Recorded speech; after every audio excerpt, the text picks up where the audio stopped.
Yeah, man. Here we are again. That was the Wingless Angel. We're going to start today with readings from the oldest books in the world. These are books which were written by the ancient Africans. And as I've mentioned many times, a lot of these books have been referred to as papyrus. And whenever you hear the word papyrus, that is the early books made from the reeds that grow on the banks of the rivers, especially the River Nile. And we would take those reeds, and we had a method of baking them so that they would form a sheet of paper. And it is upon those sheets of paper that we would write. We were able to make the ink from the berries of trees. And in some instances, we formulated a special piece of stick, well-shaped, and another is shaped with a tip on it, a metal tip. That was how fountain pen actually started. And in some instances, we would use the feather of some of the birds and write.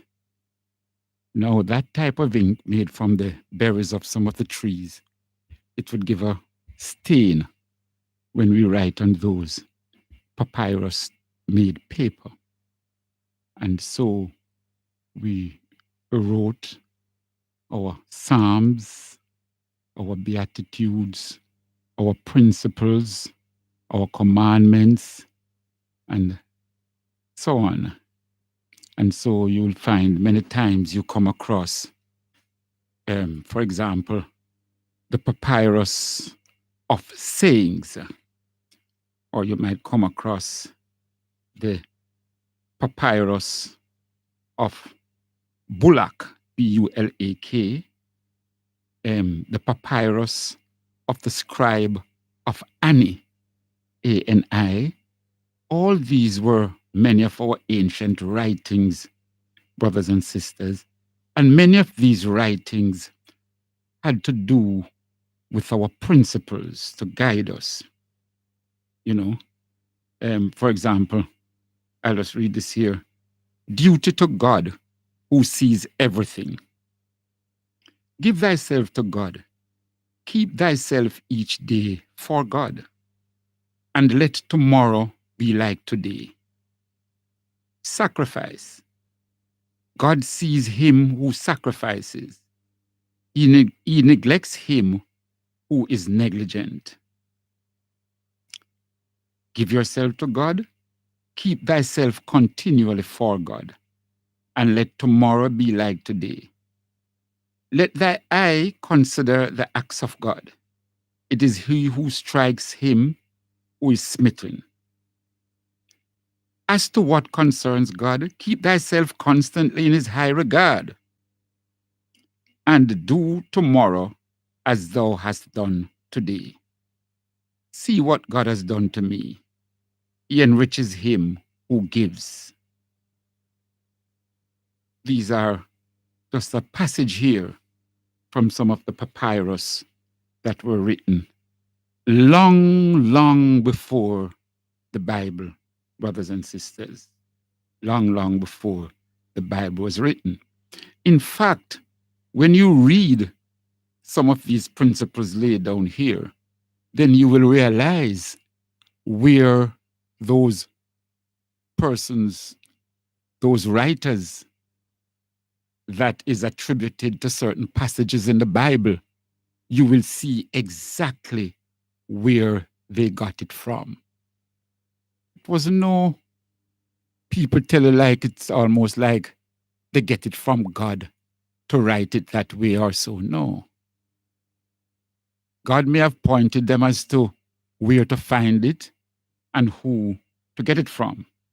But many, many of the passages that you see there attributed to different writers, Solomon and others, brothers and sisters, these things were written long before the Bible, which is just a few thousand years old. And we have so much data that tells you of things that were written long before. Give you another idea now from the papyrus of the sayings. And in this aspect, there are sometimes when I read just a few of the passages, know that in many of them there are over 100 in some instances, 20 in some instances, and so on.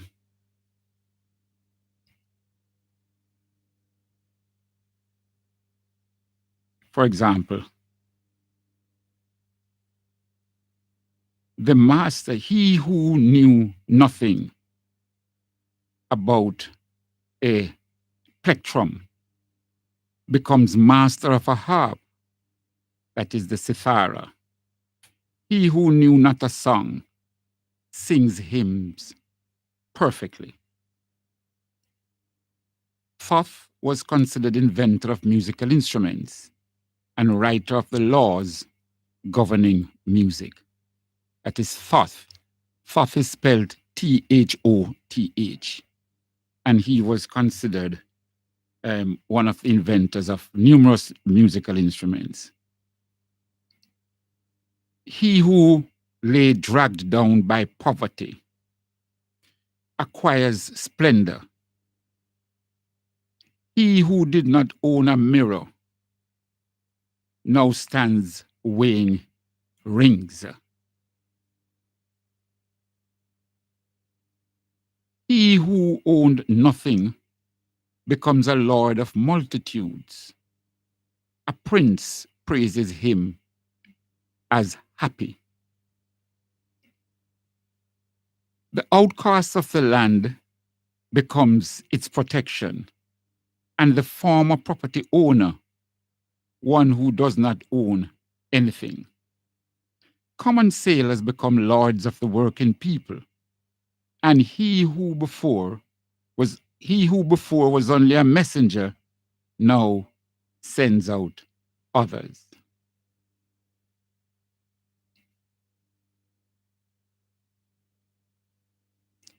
He who had unkempt hair and did not possess oil becomes an owner of sweet, aromatic unguents. In whose apron was nothing, she becomes mistress or the owner of metal things.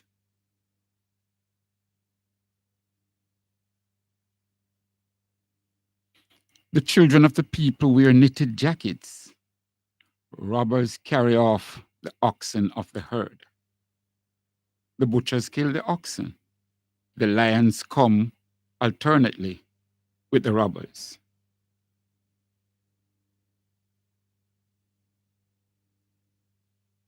And it goes on to say, if any man has been injured at the side of his brother, then he will look out for his limbs when he approaches you. Very many of the inhabitants of the land who do not give attention to the advice of those of experience hasten to destruction. All working men who do not labor become outcasts. He whose business is antagonizing of the country does not know anything about the labor of harvest. He does not plow the surface of his area of land. And many of these is written in such a poetical, that rhythmic form that's very easy to read, very easy to understand, because this is how they put out the proverbs and the confessions and so on. So this is from a book that was put together by Isaac Mayer. It was first published in 1900, and it includes some of the oldest books that has ever been written, and so on. So we continue, and let us now move to Proud to be Black. This is by none other than Ras Ivy and family. I and I Africans gave civilization to the world. We gave to the world astronomy, physics, chemistry, mathematics, medicine, and an untold wealth of literacy. We are the people, and that is why we are proud to be black. I and I proud to be black. I am an Ethiopian.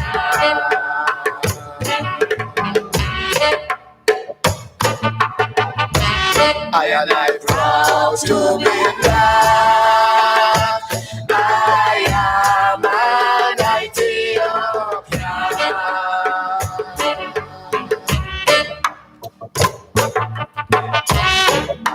Moses and Aaron, King Solomon and Sheba too.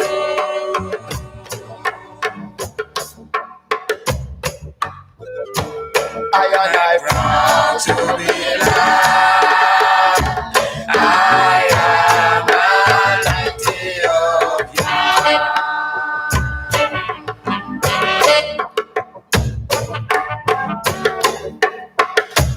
I and I proud to be black.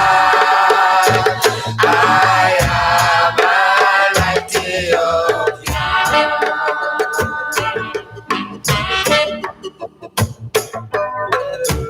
I and I proud to be black.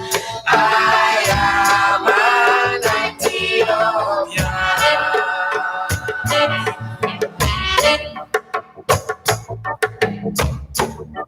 Moses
and I proud to be black.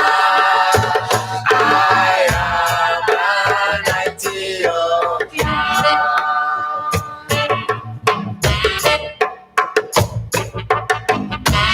We Africans have a glorious history.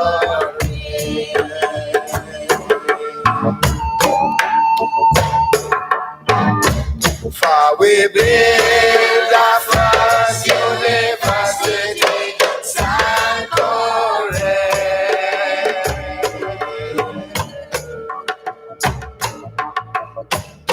Imhotep, the father of medicine, he was an African.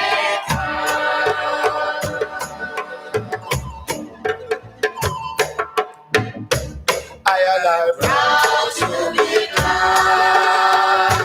I am an Ethiopian.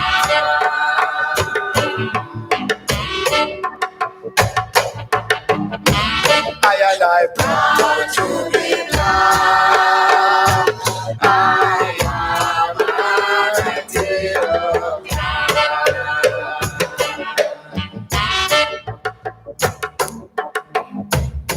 I proud to be black. I am an Ethiopian.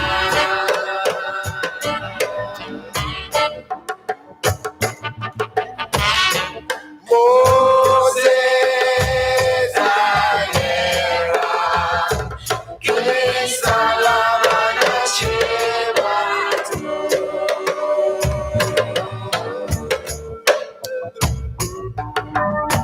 I am proud to be black. I am an Ethiopian.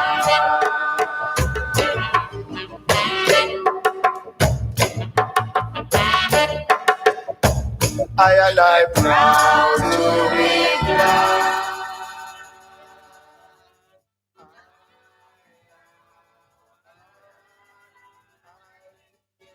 Yes, I. Are we proud to be black? Are we proud? Do we know what it means to be black? You know the power of blackness?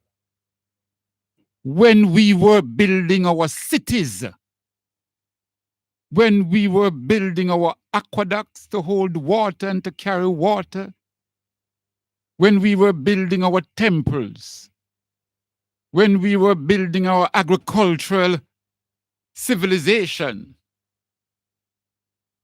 how to plant crops. At that time, the white man was out gathering. He didn't know what it was like to rear and to keep animals. The greatness of the black race. When we were formulating principles, mathematics, medicine, the concept of laws to govern a people. You take these things for granted now. But we as black people formulated these things, and other nations, other races followed us. So it's a disgrace when we are now following other races by bleaching our skin, by wearing red hair, when we can't grow red hair, by destroying our bodies and so on, by following all sort of mimicry and gimmickry and reducing the pride and greatness of the black race. That's what we mean when we say we are proud to be black. We extol blackness. And advocating your blackness and showing off your blackness doesn't mean that you hate other races. All we are doing is saying race first. That's all we are saying. The black race, you're a black man, you put black race first. That's what we mean when the song says we are proud to be black. We had promised to you last week, but we'll now give you the speech made at the Pegasus Hotel about 3 or so Sundays ago, when the Minister of Tourism from Ghana, the lady, she came to Jamaica. I think her name is Mrs. Ambiago. She came to Jamaica with a delegation. And the aim was to sensitize and inform our people with the importance that Ghana has declared 2019 the year of return. And a series of events have been planned in Ghana. Some have started already. My brother Muta Baruka was over there at a concert which took place recently. So right throughout the year, they'll be having events. So she gave a speech at the Pegasus Hotel. So we're going to play some of that speech, not all, because there was a question and answer session and all of that. But we'll seek to play some of it this evening so that you can hear and you can formulate your thinking based on what some of the things that she has said. Give thanks. On the best station, Best 100 FM.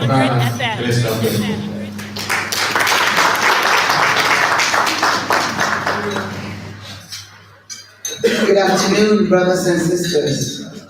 I will plead with you to stand for a minute so we observe the minute of silence for the ancestors who lost their lives, so those of us here will live to tell the story.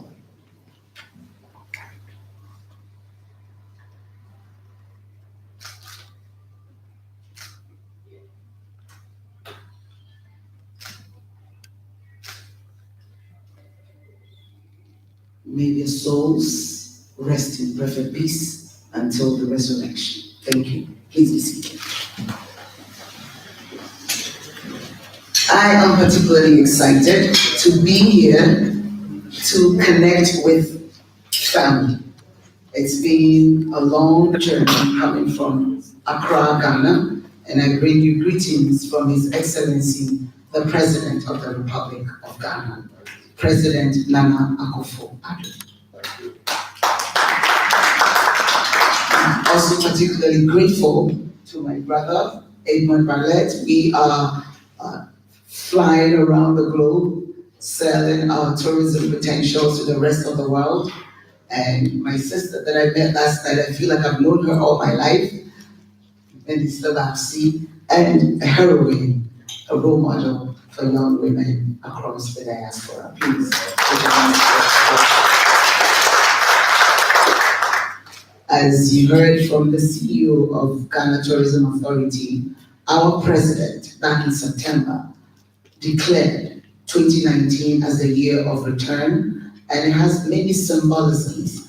And we have been mandated as a sector, as a ministry, to travel, to share, and to make that clarion call to the rest of the African global family to make it a pilgrimage, a journey back home. It's very symbolic that we started here in Jamaica, the gateway to the Caribbean, and also to send a very strong signal to the global family that we have kings and queens here, and you did, and you have a family back home, started with Ghana. So we are here to start a very symbolic Akwaaba process. We're here to invite you to Ghana for the pilgrimage, and I'll give you the reasons why we started in Jamaica. The history of Ghana, our forefathers are quite linked to the forefathers of this nation. And you know very well the story of Marcus Josiah Garvey, who was a great influence on our first president, Dr. Kwame Nkrumah of blessed memory. You do know that we have the remains of W.E.B. Du Bois, who is the son of the Caribbean, and we have memorial library for George Padmore, who's the next door neighbor from Trinidad. So Ghana is indeed the home and the Pan-African hub for all of us Africans in the diaspora. 400 years of a story yet to be told, and it starts with you. 400 years and more. But we chose 1619 to 2019 as a starting point to commemorate the success story of the spirit of the African resilience. Enough.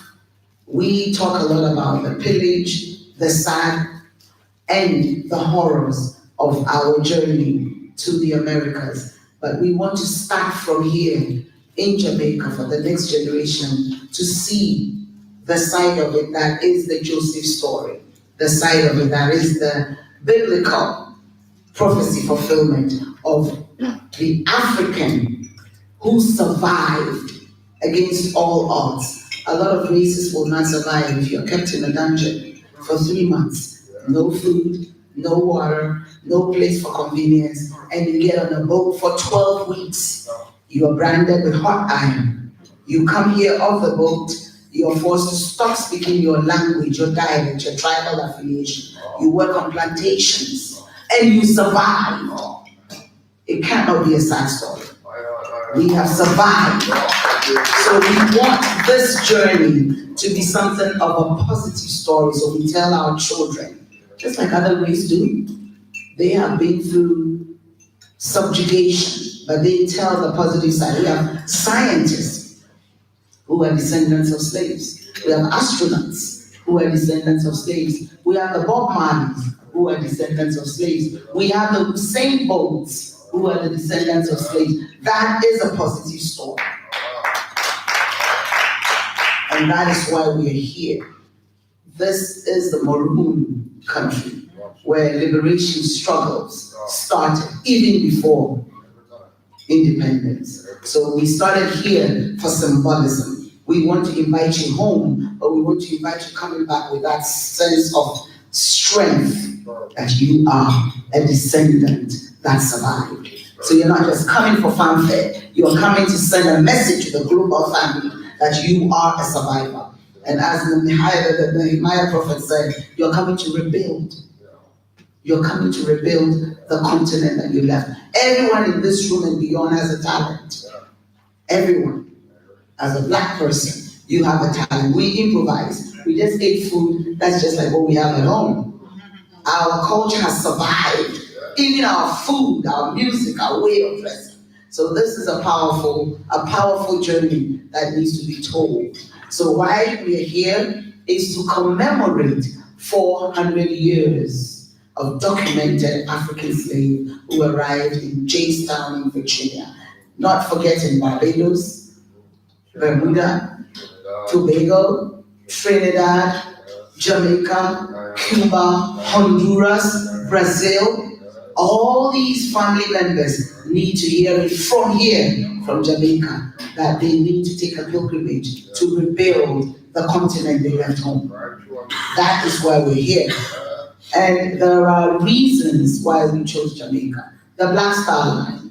What we're doing today is not new. Marcus Josiah Garvey wanted us to go home. So they started the Black Star Line.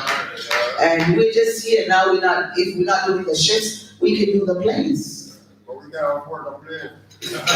Well, we will find a way to get there, brother. It is also a mindset. We can even use technology. We can be here in Kingston, in Ocho Rio, and watch RV and see the motherland. So it's a mindset that you're going home. Yes.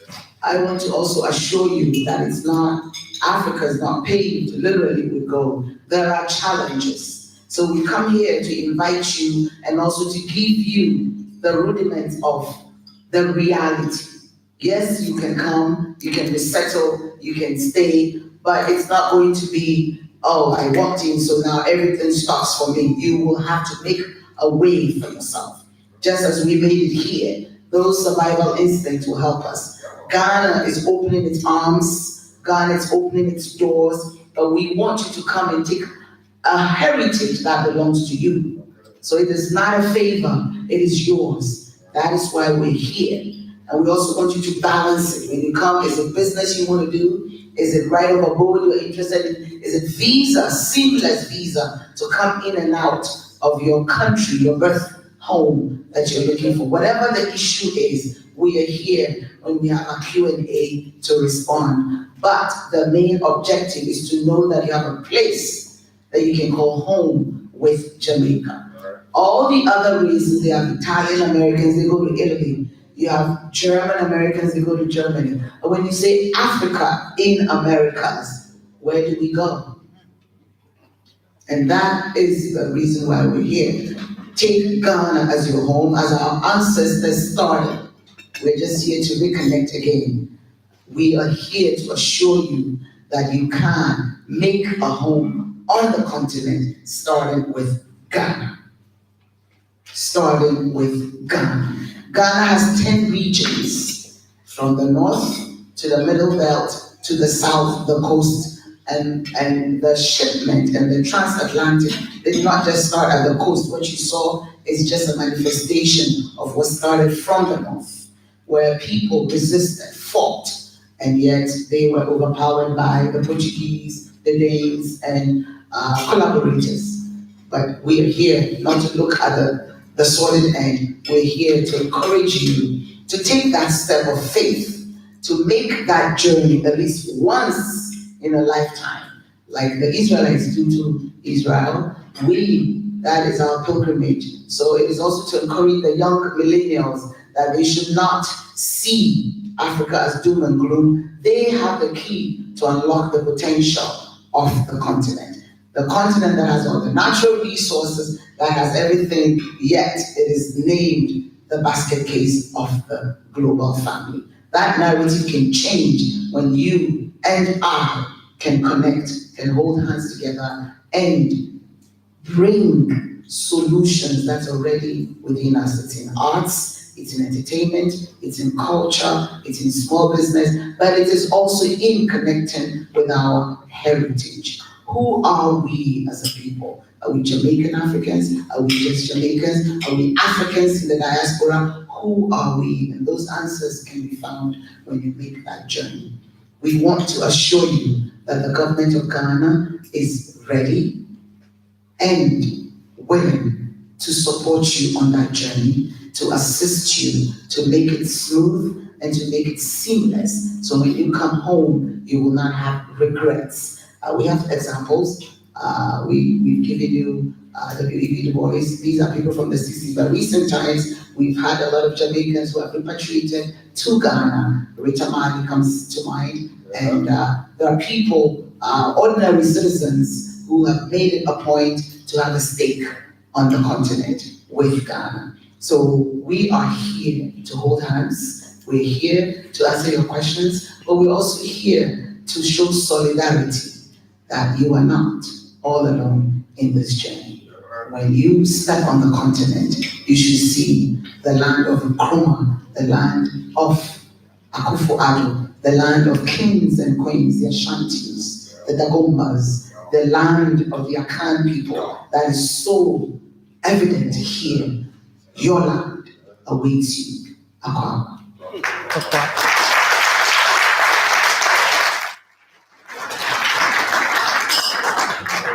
Ladies and gentlemen, one more time for Her Excellency Patrick Akpeku, Minister of Tourism, Arts and Culture.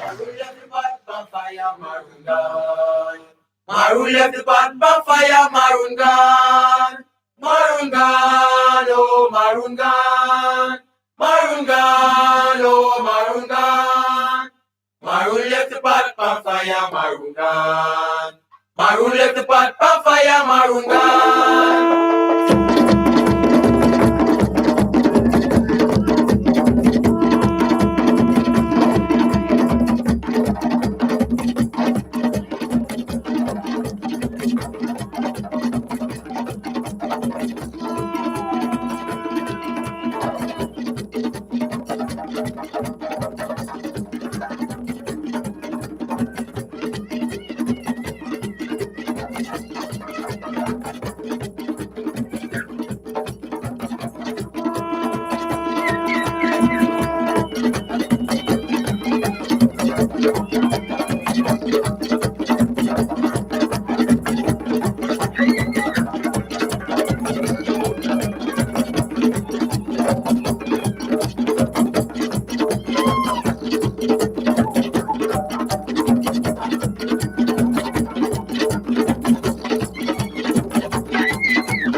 Marungan, oh Marungan, Marungan, oh Marungan, Marulet Papa Fire Marungan, Marulet Papa Fire Marungan.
Yes, those drummings that you're hearing, they're coming from the Kingston Drummers.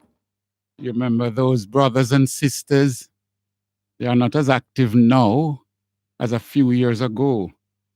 In fact, at the time they made this album, they were all in school at Kingston High School. And they traveled quite a lot to Africa, to other Caribbean countries, and they performed all over Jamaica. But as time goes on, there's a smaller group of them that still plays together, but not as much. Many of them have been scattered to different parts of the world and to different parts of Jamaica, pursuing other objectives. But for a while, for a few years, well, they really encouraged us, you know, with their, not just their drumming, but when you take them in on stage, their performance, their dancing, and all of that. And before that, you heard the Minister of Tourism and Culture from Ghana, and very powerful Black sister, and she enjoins us to be a part of what is happening, to come to Ghana. And she, you know, really want to say, look, you all who have gone through so much, but the greatest thing is that you have survived. You have survived. However, those of you who are listening to the speech intently, would pick up certain things that annoys us. And I don't know if the brother had filmed that part where the question and answers took place, because that, really brought out different aspects of the reasoning. And there was one brethren, Rastafari brethren, who asked her whether or not special arrangements were being made for Rastafarians who want to come home to permanently stay in Ghana. Now, because if you listen to the speech, there's a part where she says, if it's even once in a lifetime, like the Jews that goes to Israel, at least you should come home even once. Now, we are not like the Jews who go to Israel. We don't know their affiliation, because you don't need to understand world history and general history to realize that the Jews to that part of the world which they call Israel now is far-fetched. It was other people's land that they took away and gave to these people that they call Jews. Remember that. They had no homeland. It was the Balfour Agreement way back in about 1948, when the Jews were being persecuted immensely in Europe, not just by Hitler, but almost every European country. And they begged for a homeland. At first, it was suggested that they should give them a piece of Uganda in Africa. And that caused an uproar. And so it was decided that they would take away a piece of the Palestinian land to make into their homeland. So their affiliation, which really arose since 1948, is totally different from Africans, I, and Africa. And therefore, when the question was asked, do you make any special provisions? And the brother wasn't just asking for Rastafarians, he meant for the wider community that want to come home permanently. Because it was quite noticeable in her speech that the invitation was not to come home permanently. And we have a problem with that. Because over the years, Ghana has had different come home programs. They had one program that was known as the Joseph Program. They had another program that was, it was also called Right of Return. They have had other programs whereby if you have a certain amount of money, then you could become citizenship by virtue of the amount that you were investing. They have had quite a number of programs, at least 3 different programs that I'm aware of, inviting persons to come to Ghana, but none regarding the right of return home to live, to stay. Because when you're inviting people to come home, then you must provide land. You must provide the amenities. You can't provide everything, but you provide the basic amenities so that those who come home, at least they have a place that they can build houses, they can build schools, they can build roads, they can build health centers and different amenities that are necessary for a community to survive. That's what you do. That's what you plan for when you're serious about people coming home. If you're going home as a tourist, that's a different thing. You're going to go now, you're going to go into a hotel, you're going to rent a car, and you drive around a few days, and you have your camera hanging over your neck, and you make sure put on a pretty color shirt, and you have on a short pants and track shoes, and you parade around the place like a tourist. That ain't what we are thinking of, brothers and sisters. We don't treat Africa that way. When you go to Africa, you start to make plans. That's how this thing works. But that wasn't the gist of her speech. The gist of her speech was to come visit during the year of return. And probably that is the reason why they sent the Minister of Tourism, because they see it as another tourist venture. Nevertheless, we liked her spirit. She was making sure she would not overstand the struggle of those who came across and were branded and all of that, forced to speak languages that were not ours, things of that nature. And if we're talking about returning home, then we expect to sit down and plan the return.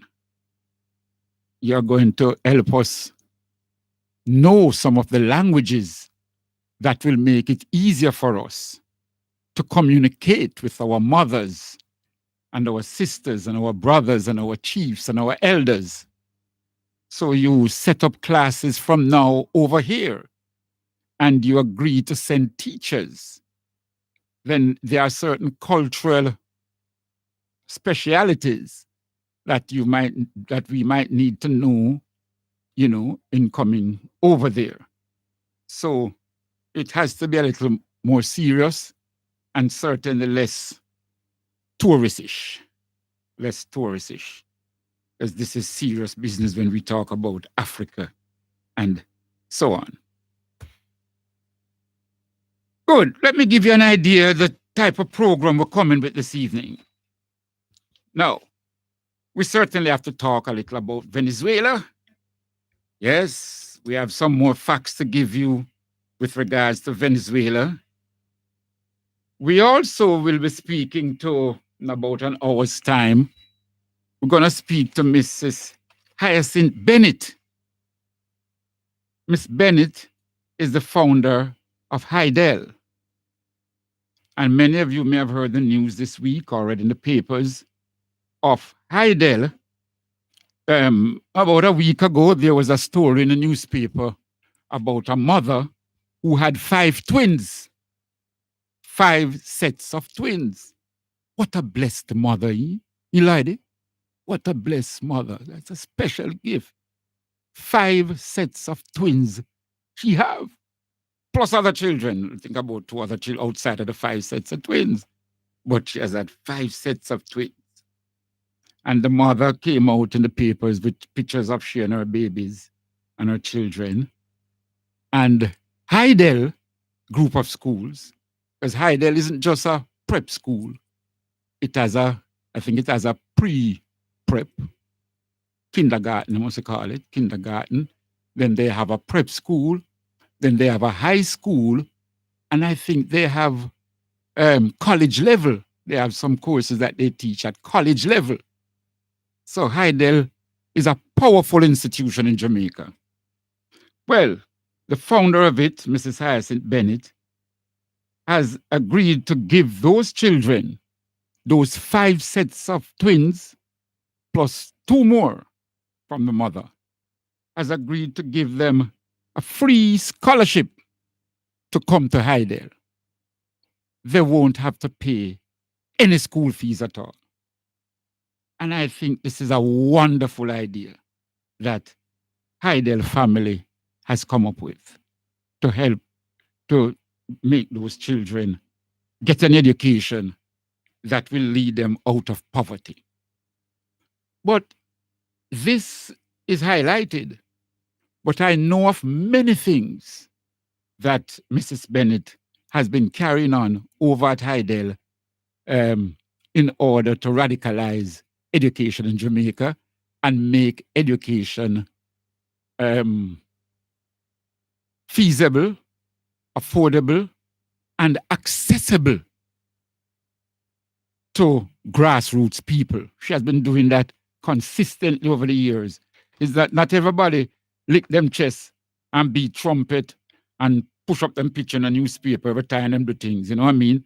Like some of these corporate companies, some of these banks, insurance companies, and all. You know, if them plant too little grass outside of them place, you see them come. Oh, beautification was done by such and so. I mean, thing always looking for that to trick the people. Well, Heidel doesn't do that, but we go out now and search for them.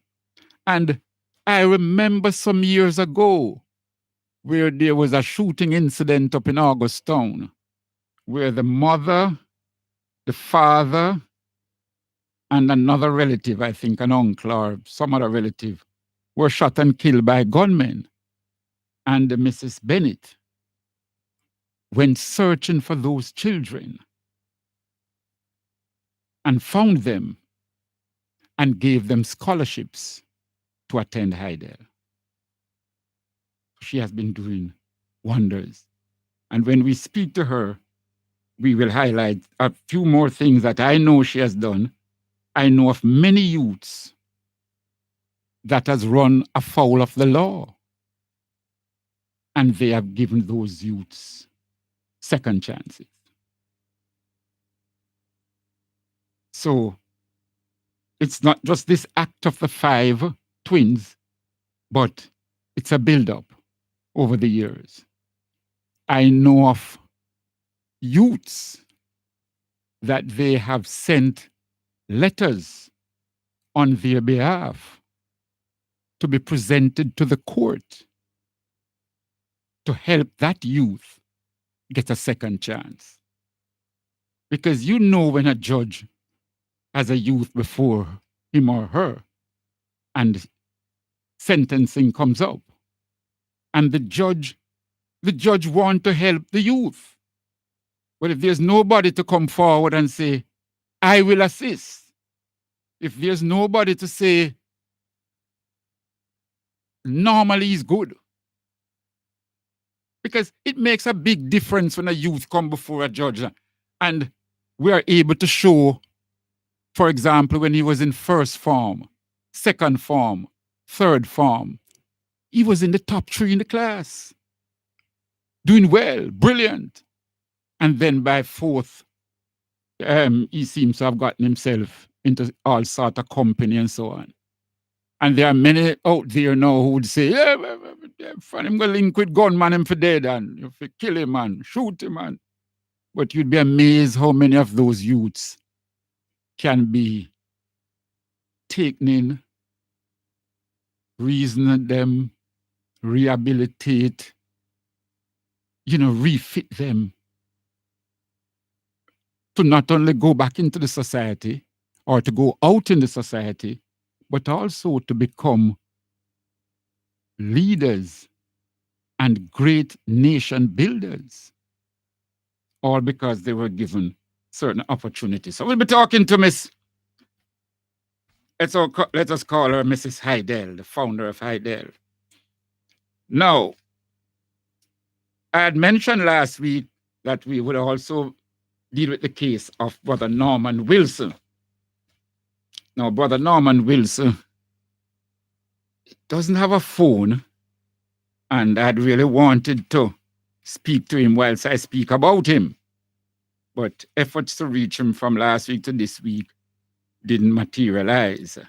But nevertheless, I want to talk about his case, and I'm going to speak about it because it was a clear case of a brother merely at a little party to celebrate with some of the citizens in his community, not a big dance and all them things. And the police came along and beat the brother, beat him, break his fingers, send him to the hospital, and so on. And we highlight that because we are saying to the police, you have to stop these things, brothers and sisters, in the police force. You have to stop. At this time, you need the citizens in order to fight crime. You need the citizens' assistance in order to fight crime.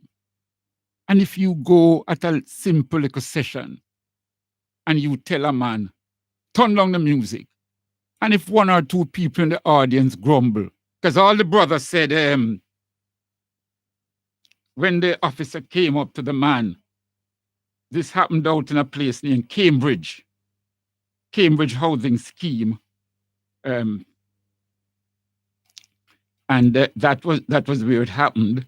This was about 11:30, and the people there were just, right by the roadside there, playing their music and so on. And the officers came about 11:30 and said, "Lock off this what's it, you know," to the sound man. And Brother Norman simply said, "Boy, no happiness, no day again, Like we go home our yard, yeah, sir." So all the brothers say, no happiness, no day again. Make we go home our yard now. And all him here behind him when him said that is, bad word, bad word, bad word.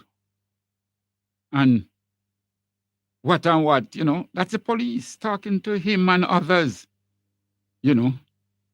calling him all sort of names. He didn't reply. And next thing you know, them drape him up. Budoof, budoof, budoof, bop, bop. Slap him in his chest, slap him across his face, draw him button, and start beat him. That's all the man saying, no happiness no day again. Make we go home our yard, yeah. Look on this. Make we go home our yard. And him was told some of the worst language that you could ever imagine. And when that did not draw a response, 3 out of the 4 of them decided to beat him. Beat him to the point. Because him put up him hand now trying to defend himself from the blows. And that was how some of his fingers, including one of his big finger, got broken. They then took him to the station. Wee hours in the morning, they kept him. Then they offered him bail. His brother came and bailed him. And then they charged him. They charge him, which is a common thing that I would want our listeners to understand. They charge him, and I want to read exactly what were the charges. Using indecent language and resisting arrest. Those are common things that they like to throw on people. No. At no time did the brother use an indecent language. In fact, the persons who used indecent language were the police. They were the ones using some very, very outrageous language, brothers and sisters. The brother couldn't resist. He was being beaten, dragged, thrown in the Hilux van and taken to the Bull Bay police station and then charged for these 2 charges. He was bailed and he traveled to the Kingston Public Hospital where he was treated, where they had to do surgery on especially his thumb. They had to do what they call a K-wire fixation. And I'm looking at the medical certificate here. They did what is called a K-wire fixation of his thumb. So you have to be a doctor for know for them have to do K-wire fixation for you to work it out and say that they must have to put some wire in it or something or other. Because if the man thumb did just get an ordinary lick, many of us who play football or play in sports, at some point you get a drop, you lick your thumb, whatever. Cricket, you play a cricket, ball come, boom, lick up your finger, all sort of things. So when you see now that them put that they had to do a K-wire fixation of the thumb, say it really lick out a socket, brothers and sisters. So I mentioned that this happened out in Cambridge, that's near to Yallas, out at Bull Bay area in St. Thomas. The brother had gone there to thing. Then hear the thing now, and this is a common thing also. They charged the brother Give him a date to come to court because he's bailed to come to court a particular day. He goes to court. The policeman see a man who beat him. Said to him, here we do. Just plead guilty and done, no man. And me will talk good for you. You know, they do that to other people many times, especially those youths who are like troublemakers and who don't know them rights. But you're looking at a big 58-year-old Rastafarian brother. And they said, brother, so you mean plead guilty? You beat me and bust up my hand and me have to go surgery on me. No, man, me not plead guilty. So the brother did not plead guilty. The case was put up, as I just mentioned the first day. And the case called up quite a few times after that. And of course, not once did the police turn up after that. Just don't turn up. So the case was thrown out. Now, these are the things that happen regularly. These are the things that are totally unnecessary in our society. These are the things that where somebody is in authority and they use high-handed methods to brutalize another citizen. And I know many people say, but him have rights, him can sue and all of that. But what we're trying to do now, we want to reach a new era, a new stage, a new thinking of preventing these things from happening. This is a whole colonial type mentality where the police was used by Bakramasa, used by the colonial people, used by the white man to brutalize his brother. This happened not only in Jamaica, in Africa, South Africa, and many places. So that is coming from that long time, brothers and sisters, where our people were brutalized by the police. Now we want the police start to rethink and re-image themselves. Start to see yourself now protecting the citizens. Start, you see, the police force was set up after the Morant Bay Rebellion of 1865. By 1867, this police force was set up. And one of its mandates when it was set up was to prevent another Morant Bay Rebellion.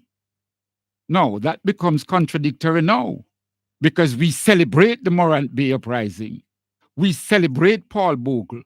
We celebrate Moses Bogle. We celebrate George William Gordon. These are national heroes. So you can't say you set it up now to prevent another rebellion, when if that did not take place, then many of the rights we now have and enjoy in Jamaica would not have happened.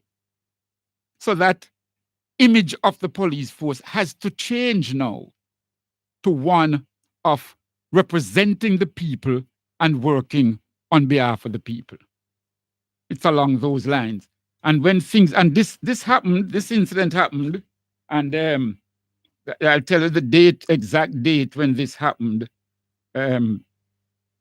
This happened on the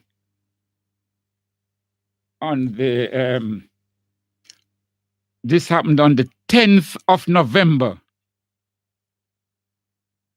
10th of November, 2017. 2017. So not even 2 years ago that this happened. So this is not a long time, 1990s or 1980s or so. This is 2017, 10th of October, sorry, not November, 10th of October, 2017.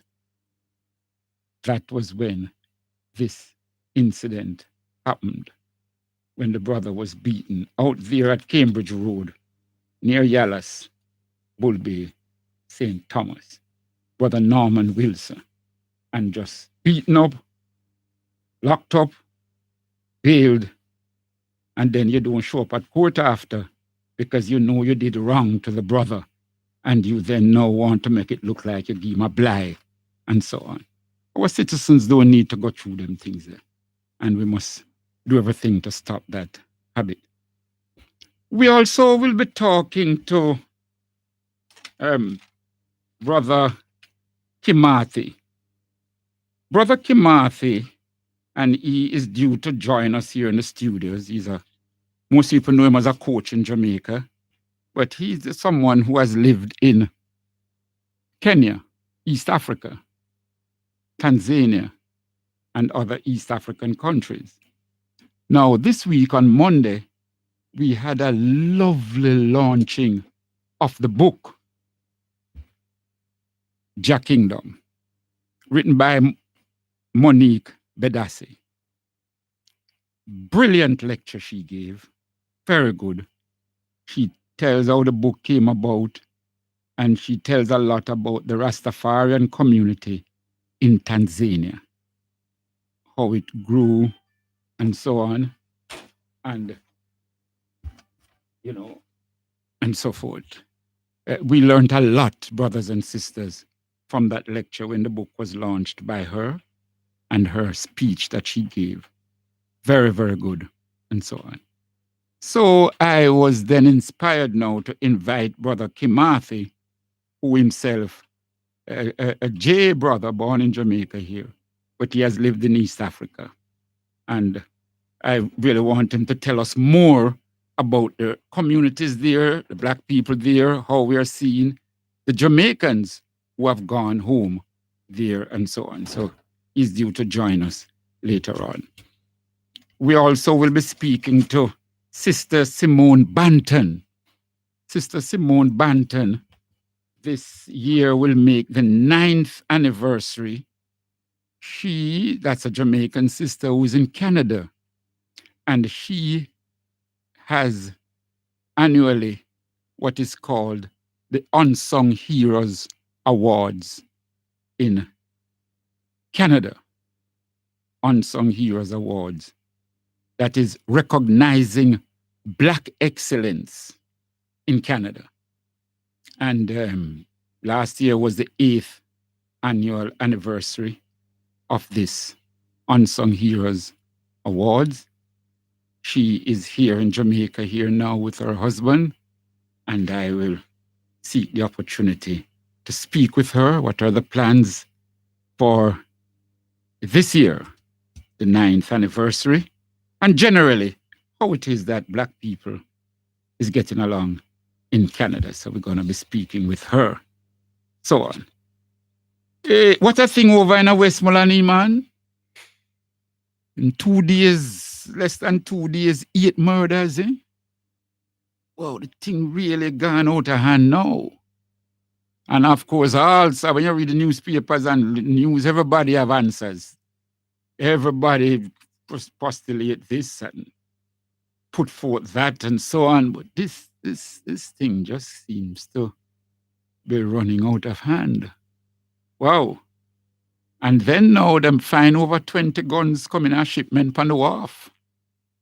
All sort of high-powered guns, different type of guns, and hundreds of rounds of ammunition, almost 800 rounds of ammunition. Well, you that thing said there is some militia here in Jamaica where that is waging war against other militia. You know, you read about how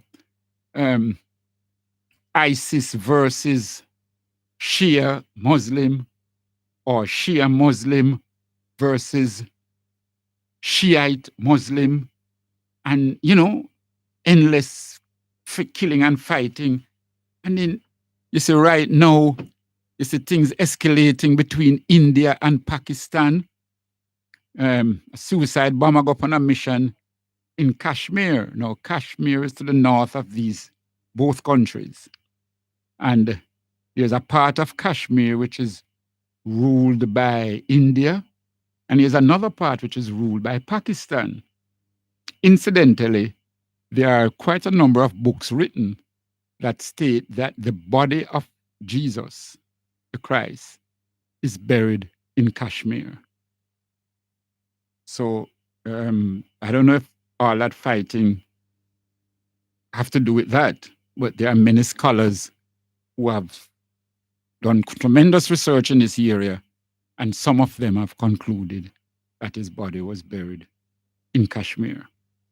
Now, back now to the whole of fighting now. So India and Pakistan, a suicide bomber went over into the Indian side of Kashmir, blew himself up, and killed over 40 Indian soldiers. India blamed Pakistan for it.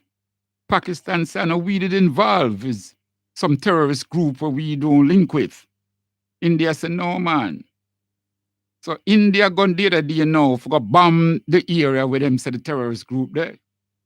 And it seems like at least Pakistan said them shoot down 2 Indian planes. India say is one of them pilot missing. Pakistan said we have that pilot. And the thing out for escalate into a war between these 2 countries. Now, these are 2 countries, each of them have nuclear, weapons.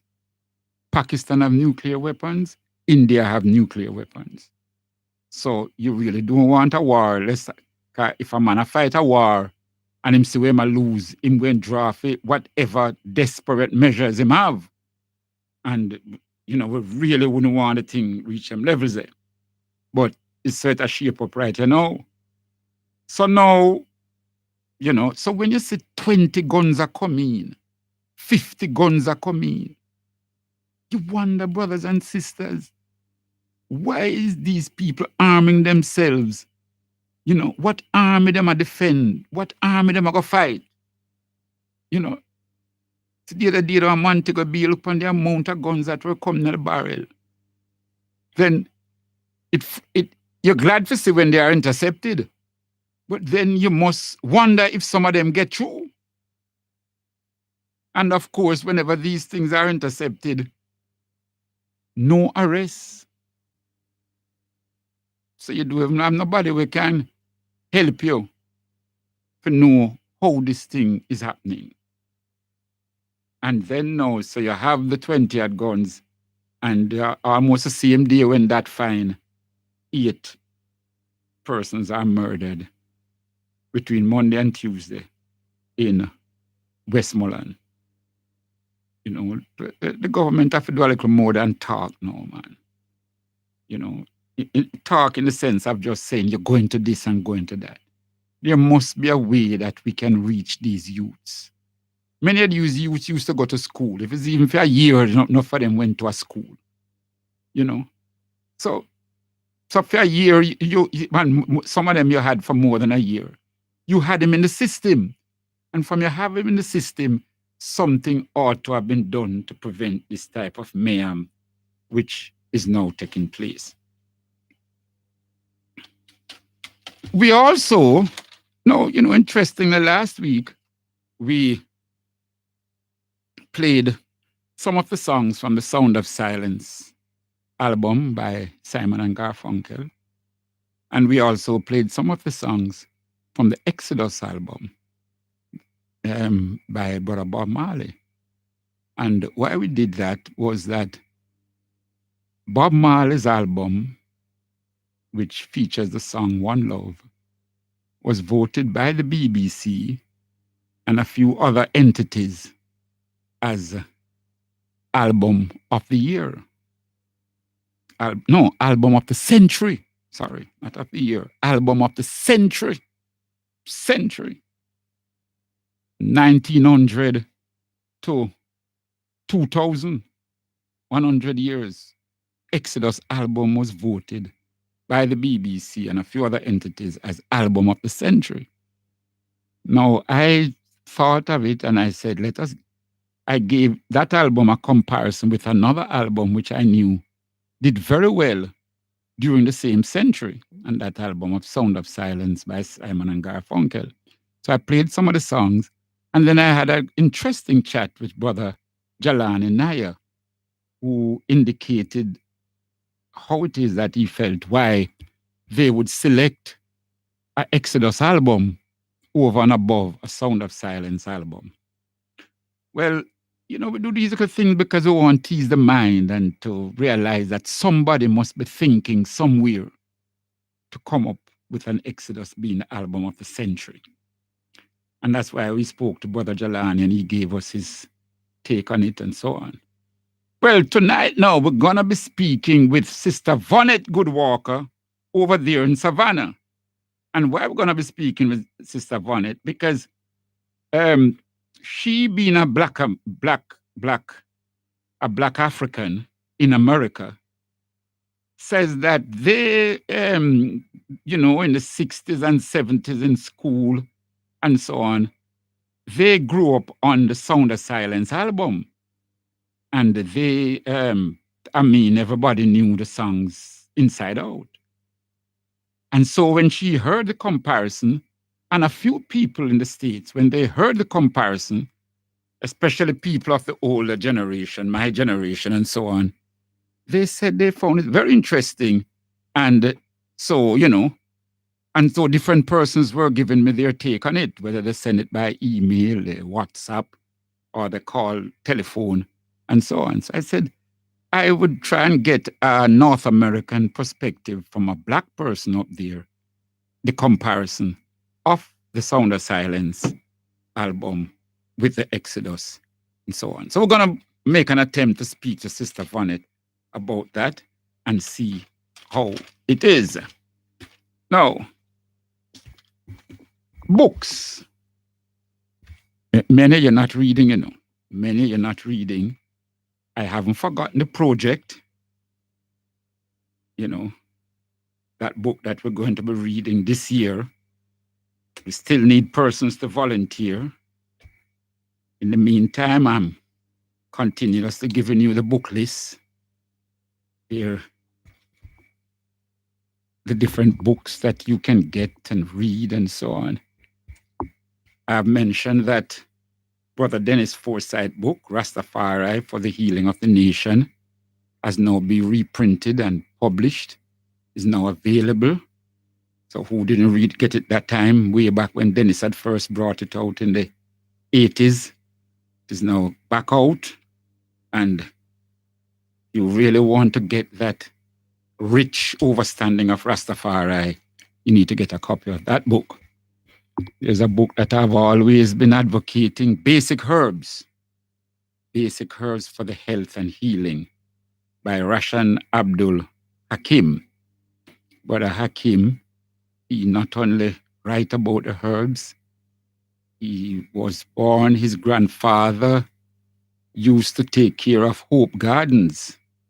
And that was how his interest started, with the herbs and the trees and the barks of trees and all of that.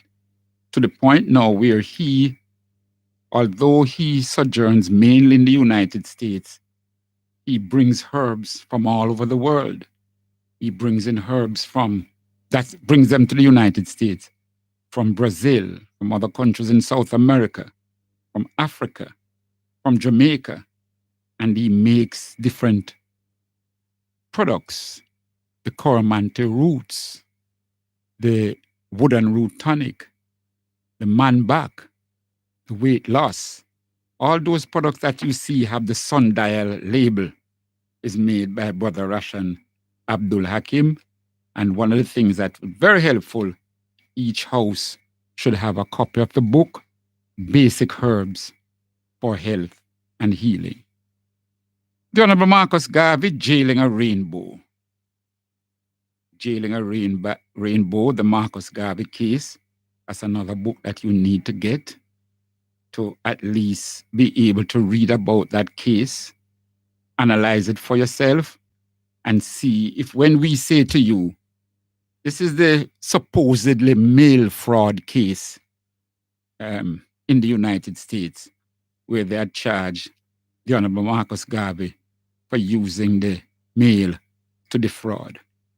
But when you read it, and you all can see whether you agree with them that it was a whole, or you agree with me that it was a whole cook-up story, it was a deliberate strategy to convict the Honorable Marcus Garvey so that you could use that to deport him, to get him out of the United States and restrict his movements worldwide. Need to get that. I have this other book, 100 Great Sayings and Principles of Africans. It's a compilation of some great speeches by outstanding Africans. People like Dedan Kimathi, Kwame Nkrumah, Robert Mugabe, Field Marshal Mariama, Ivan van Sertima,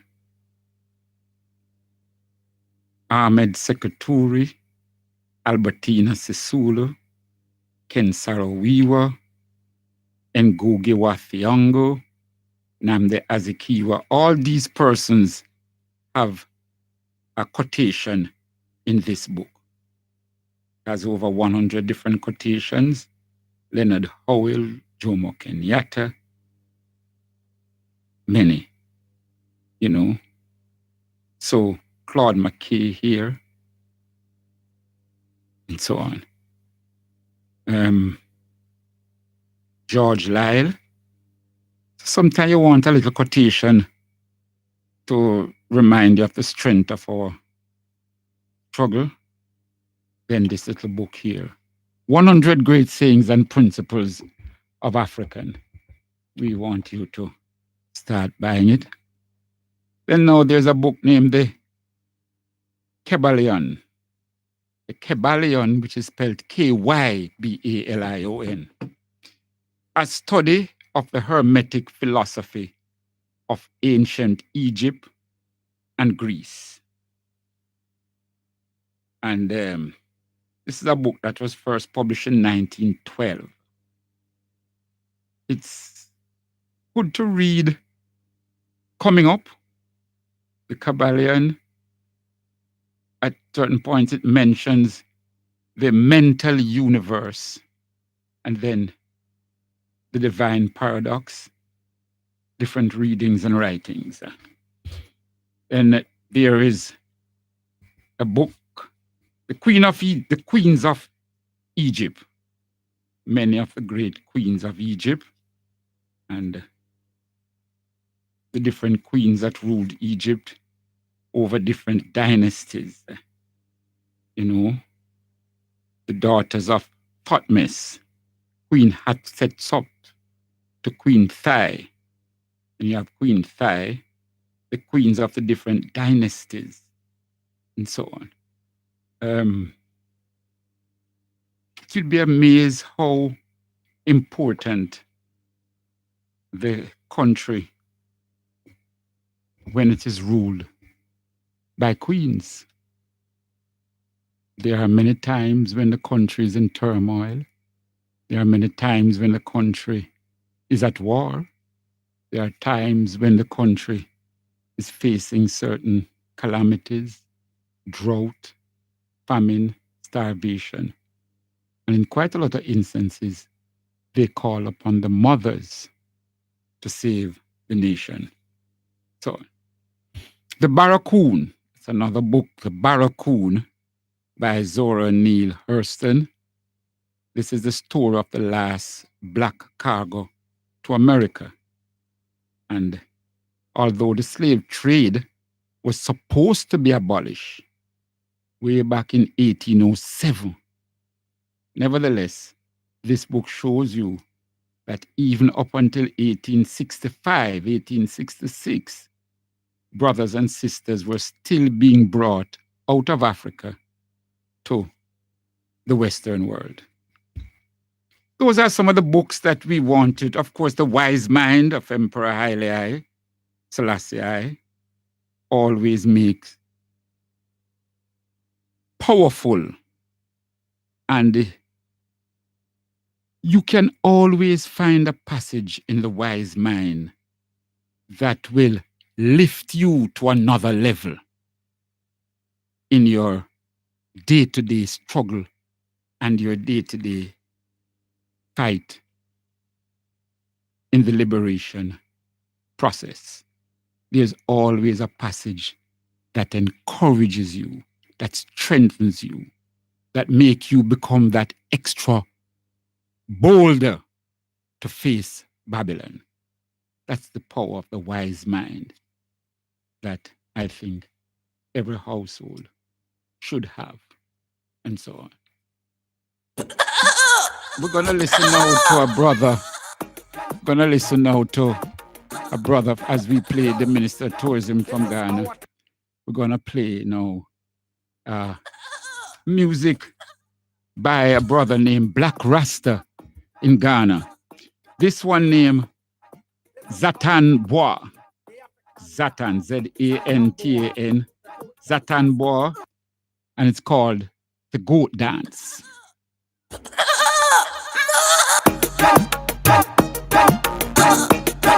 Yo, this is our thing, the African dance, Zatan Bois, the goat dance.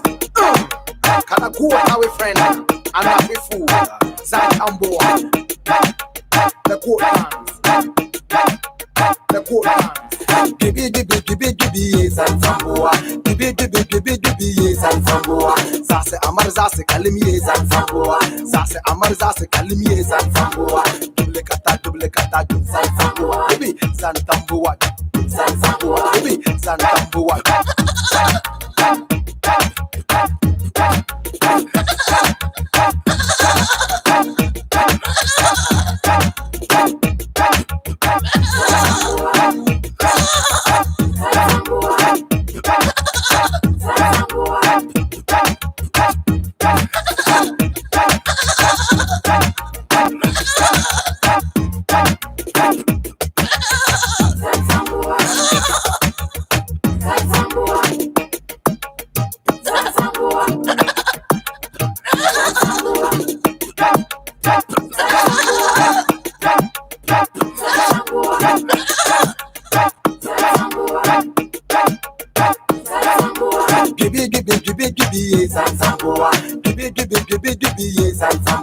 Zase Amar Zase Kalimi Zatan Bois, Zase Amar Zase Kalimi Zatan Bois. Double kata, Zatan Bois, gibi, Zatan Bois, Zatan Bois, gibi, Zatan Bois, Zatan Bois, gibi, Zatan Bois. Anaya ni cheda, ye beji ye nyama diashi. Emanu mumediasa, emema mumediasa. Oh yeah, fise asaboni kumasase. Hey, mese asaboni kumasase. Usongu muna kutukakara. Shed what your mama gave you. Usongu muna kutukakara. Shed what your mama gave you. Yeah, man. What a thing I go on in the Catholic Church, eh? What a thing. You know, the top leadership involving all sort of raping and all sort of nastiness for the little boys, them in the church and all them way there, and the little girls. No. This thing serious, you know, because it's not just the acts that take place, you know, but the cover up. Them just have a synod, you know, 4 days I discuss this thing, you know, and the Pope make sure him never attend, you know. Him want the thing and then him disappear. And when it close, him appear again. Him not sit down and want to hear the atrocities that take place, you know. And then it come out now with certain cardinals and things say, yes, files were destroyed. People make complaints and destroy those files. No, brothers and sisters, here in Jamaica, the Catholic Church involved in a lot of schools in Jamaica. Isn't it time we look into those situations to see what is happening in some of our schools here? There was a lady who gave evidence and thing and point out in Australia. The lady used to drop her 3 daughters at the school in the mornings and go for them when school over in the evening. I never know, say, all them time that when she dropped the picnic at school, the priest was to take our daughter them and go rape them off and then fit them back to the school. That when she turn up now, she never know to the point where one of her daughters commit suicide as a young lady commit suicide without bother. Oh, we know them priests because make we tell you, long before we see them thing in a newspaper, you know. Long before, as little youth, we grew up in Jamaica, you know. And we hear the things always are going on in them place there, them Catholic place there, you know. Make we not pretend about it, you know. You understand? We are here from people where sometimes used to be inside of them place, you know. We attack ex-nuns and them things, you know, ex-teachers and all them way, you know. So not like a person where peep through window, a person where used to live in the place, usually come out and tell we as grassroots youth grow up some of the things that go on at them place. In a Jamaica, long before we are read them thing in the newspaper, you know. The type of sodomism we go on, you know. So when we think that we are drop with children at these schools to get education and to learn, we have to start realize that the sodomism goes on here in Jamaica too. And the government can't keep supporting it by just, see, our government don't even say nothing. The thing is serious because what the synod show was that the thing has been happening, but the thing has been covered up and keep covering up from the highest authority, even in Rome. No, if the head of the thing dirty, where you expect the little nuns and priests in Jamaica to do? We have to look into these things, brothers and sisters, and see whether or not we should seek now to stop the Catholic Church from running any school in Jamaica. Them don't deserve to be running any school in Jamaica until the head of the stream in Rome take it upon himself to come and convince the Jamaican government and the Jamaican people that no sodomism is taking place in the institutions, whether school or churches in Jamaica. Because the ease with which the man must do it, brethren, the ease and commonplace for them do it are Rome, America, Ireland, England, Spain, Germany, all over the place. Then what? Jamaica just exempt. So look how much priests come Jamaica from those other countries. Look how much priests come here. And we deify them, we hold them in such high esteem. Father this and father that, and priest this and priest that, and we hold them in high esteem. And look at what is coming out now. Look at what is coming out now. You know. Look at what is coming out now, brothers and sisters. So we can't just blind with eye anymore, you know. Because we have books, you know. We have books written. Our book named The Vatican Mission Exposition. The Vatican Mission Exposition. I have another book named Crimes of Christianity. All of this I show you. Nice. I welcome Brother Kimate to the studios. Yes. We have them things that from long time, you know. We are showing you some of them Pope were involved in some whole heap of things, brothers and sisters, in terms of disrespect. Them people know nothing about God, you know. Them people can't come teach we nothing about God, you know. It's time when I start wake up now, you know. God no exists, no white man come here now and dress up in a white and put on all sort of things. And you run in the picnic, go to school and all of them things there. And things say, well, all the picnic I learn at the school is one-on-one and maths and English and so forth. Look at a lot of the incidents take place even during the church service. While the service are going, the priest take the little altar boys them and carry them at the back of the church, even when the congregation around there sing, oh, you, a great man of this and that, and oh Lord of mercy and grace, whilst the congregation are sing, the priest carry the little boy them run at the back and carry out all sorts of them things. You know, this is not something where we just gloss over, you know. You can't just gloss over it. A serious business. You know, so I really think that we the people should call upon the government now to investigate this whole thing in Jamaica. And until the Catholic Church satisfies us not from the Jamaica little leadership here, but from them headquarters in Rome itself, satisfy us that If they have reports that it happens here, what have they done about it? If they have no report, then they ought to let us know. But we can't just sit down now and claim, say, we know you're nothing about Jamaica, so it not happen. It was part of their blood. It was infested in the organs of their body, what they were doing to the children, the little girls and the little boys.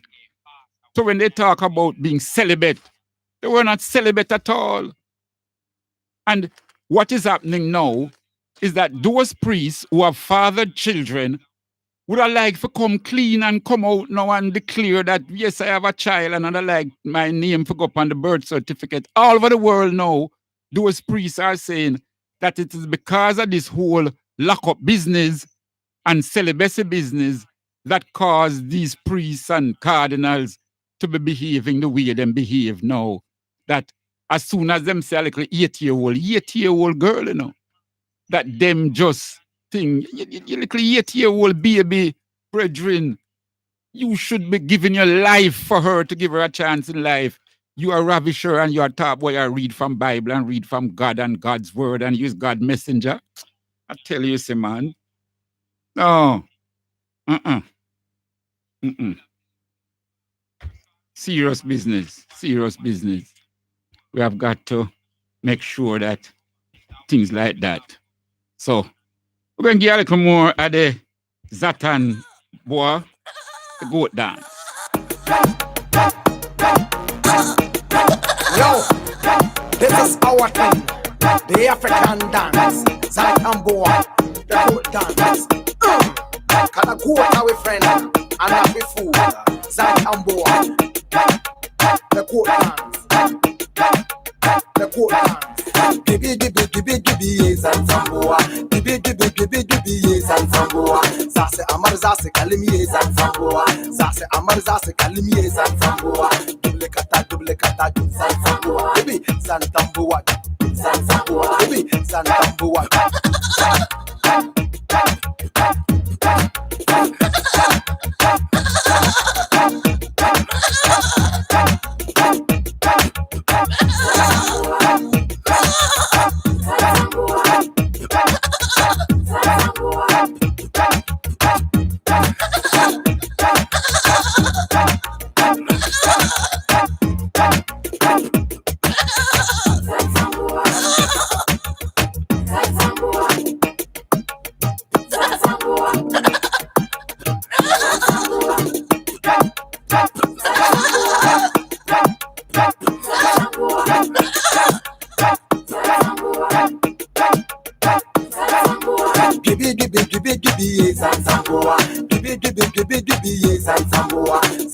Zase kalim yes and Zamboa. Zase amar zase kalim yes and Zamboa.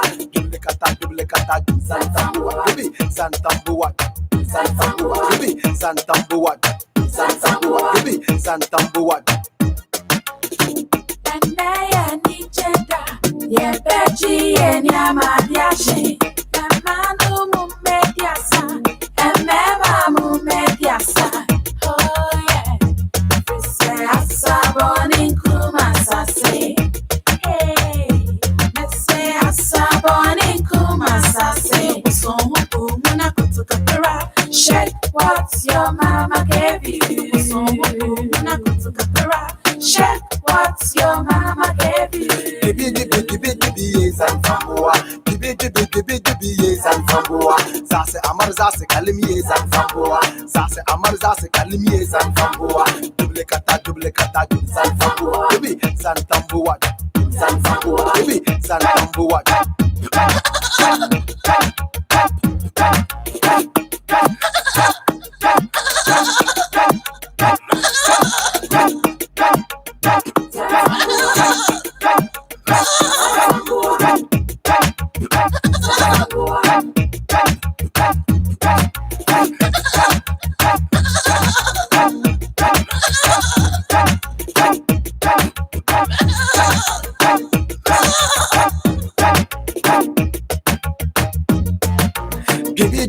Gibi gibi zanzamboa. Gibi zanzamboa. Zase amar zase kalimi zanzamboa. Zase amar zase kalimi zanzamboa. Duplicata zanzamboa. Gibi zanzamboa. Zanzamboa. Gibi zanzamboa. Zanzamboa. Gibi zanzamboa. Zanzamboa. Gibi zanzamboa. Zanzamboa. Gibi zanzamboa.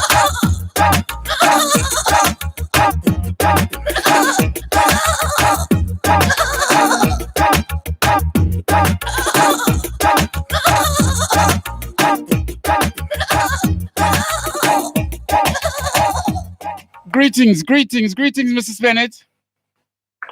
Greetings to you as well. Greetings. And we're speaking to Miss Hyacinth Bennett, the founder of Hydel. Welcome to our program. Welcome to Best FM family. Thank you. Pleasure to have you.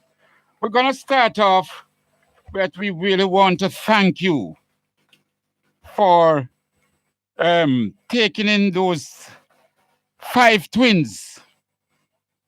5 twins along with the other 2 of the other children, and you have now given them scholarships for them to attend the Hydel group of schools. Yes, that's correct. Yes. Tell us about it. Tell us how you know. Okay, a week before, I was reading the Jamaica Observer, and I noticed where this lady has mothered 5 set of twins. And when I assessed her socioeconomic background, I realized she would have had serious challenges. So I reached out to the Jamaica Observer and informed the person with whom I spoke that I'd love to help the children by giving them tuition scholarships to my group of schools. And that is how it all came about.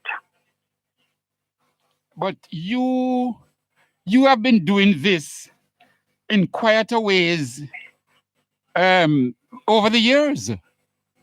Oh, yes. That's correct. I know of persons from other communities that you have been giving scholarships for them to attend Hydel free of charge. And yes. I also know of persons who other schools have rejected, and you have given them second opportunities. Oh, yes, that's correct. Yes.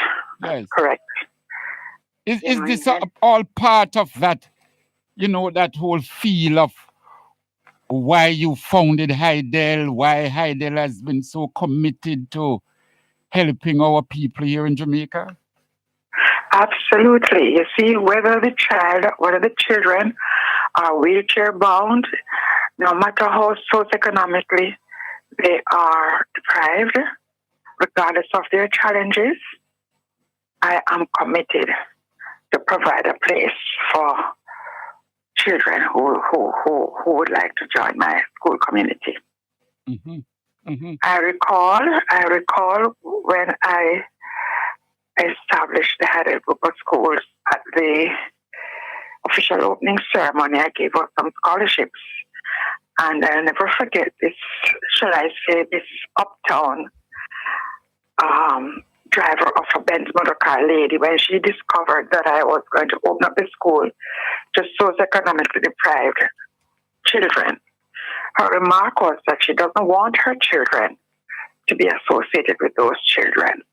As a matter of fact, you might recall the name Father Richard Albert, who worked in the place we call Riverton City. Yes. And I told Father Albert that I would give some scholarships, tuition scholarships to children to my group of schools. And I remember it was announced publicly, and the lady was very incensed, and she removed her child. But I recall now, I can tell you now that the children who I brought from the so-called Riverton City, they did so well. I can remember one case where this fellow, who was very, very poor, and he came to Hydel, and he did well, and now he's an officer in the U.S. Army. Wow, that's what happens when persons get opportunities, man. Yes. Absolutely. You see, more persons need to understand, more persons are in the field of education. Sometimes the very child that they reject or they kick out of their schools, and they would have lost an opportunity to be to transform those children and to help them to realize their potential to the fullest. And what can happen? The very child that they ignore and abandon, later on, that could be the very same child who becomes a criminal and could turn on them, whether they are coming from the supermarket or wherever they are. So we all have a moral obligation, to do our utmost to help. Yes. Tell us, when we say the Hydel group of schools, tell us all the schools that come under the name Hydel. Yes, it's a group of schools. We have a nursery. Children begin there at 3 months. Then we have a preschool that goes right up to age 5 plus. Then we have the preparatory school. We also have a Hydel pre-first form. Now, what do I mean by that? There are children who would have sat, say, for example, the GSAT or whatever exam to enter into high school, but are not sufficiently academically ready. So rather than just throwing them in first form and they saying that they struggle, I have this particular transition class in which those categories of children are placed, and the foundation they should have had at the primary level, they didn't have. Yes. This foundation is laid, they are strengthened academically, attitudinally, and then they move up into first form. We also have the high school from first form up to sixth form. In addition, we have the Hydel Special Education Center. This is a center that caters to children who have academic challenges. Some of them are mentally retarded, so they are autistic, as the case may be. Also have the Hydel Corrective Education Center. When, for example, other high schools throw them out of their schools, I take them in, whether they need attitudinal correction or academic correction, I place them there. And then when they are strong enough, they are put out in the mainstream, You have a college too? Yes, I have the Hydel University College. Yes. And because it's an entire community of schools. Absolutely. This sounds very, very, very impressive. So, in other words, a person could go to Hydel from 3 months old up until they graduate from the university college. Absolutely. Fantastic. How long Hydel has now been in existence? Interestingly, Hydel is now 25 years old. As a matter of fact, one way that we are celebrating the 25th anniversary of Hydel is to offer persons who can't afford to pay the full tuition fees what they would call half tuition scholarships. Just for the period of time here. Okay. So they can take up a scholarship where you pay half the tuition fee. From 3 months to 11 years, that section. That section, 3 months to 11 years. You can come in and do that, and you only pay half the fee. Very good. For as long as they're in the system.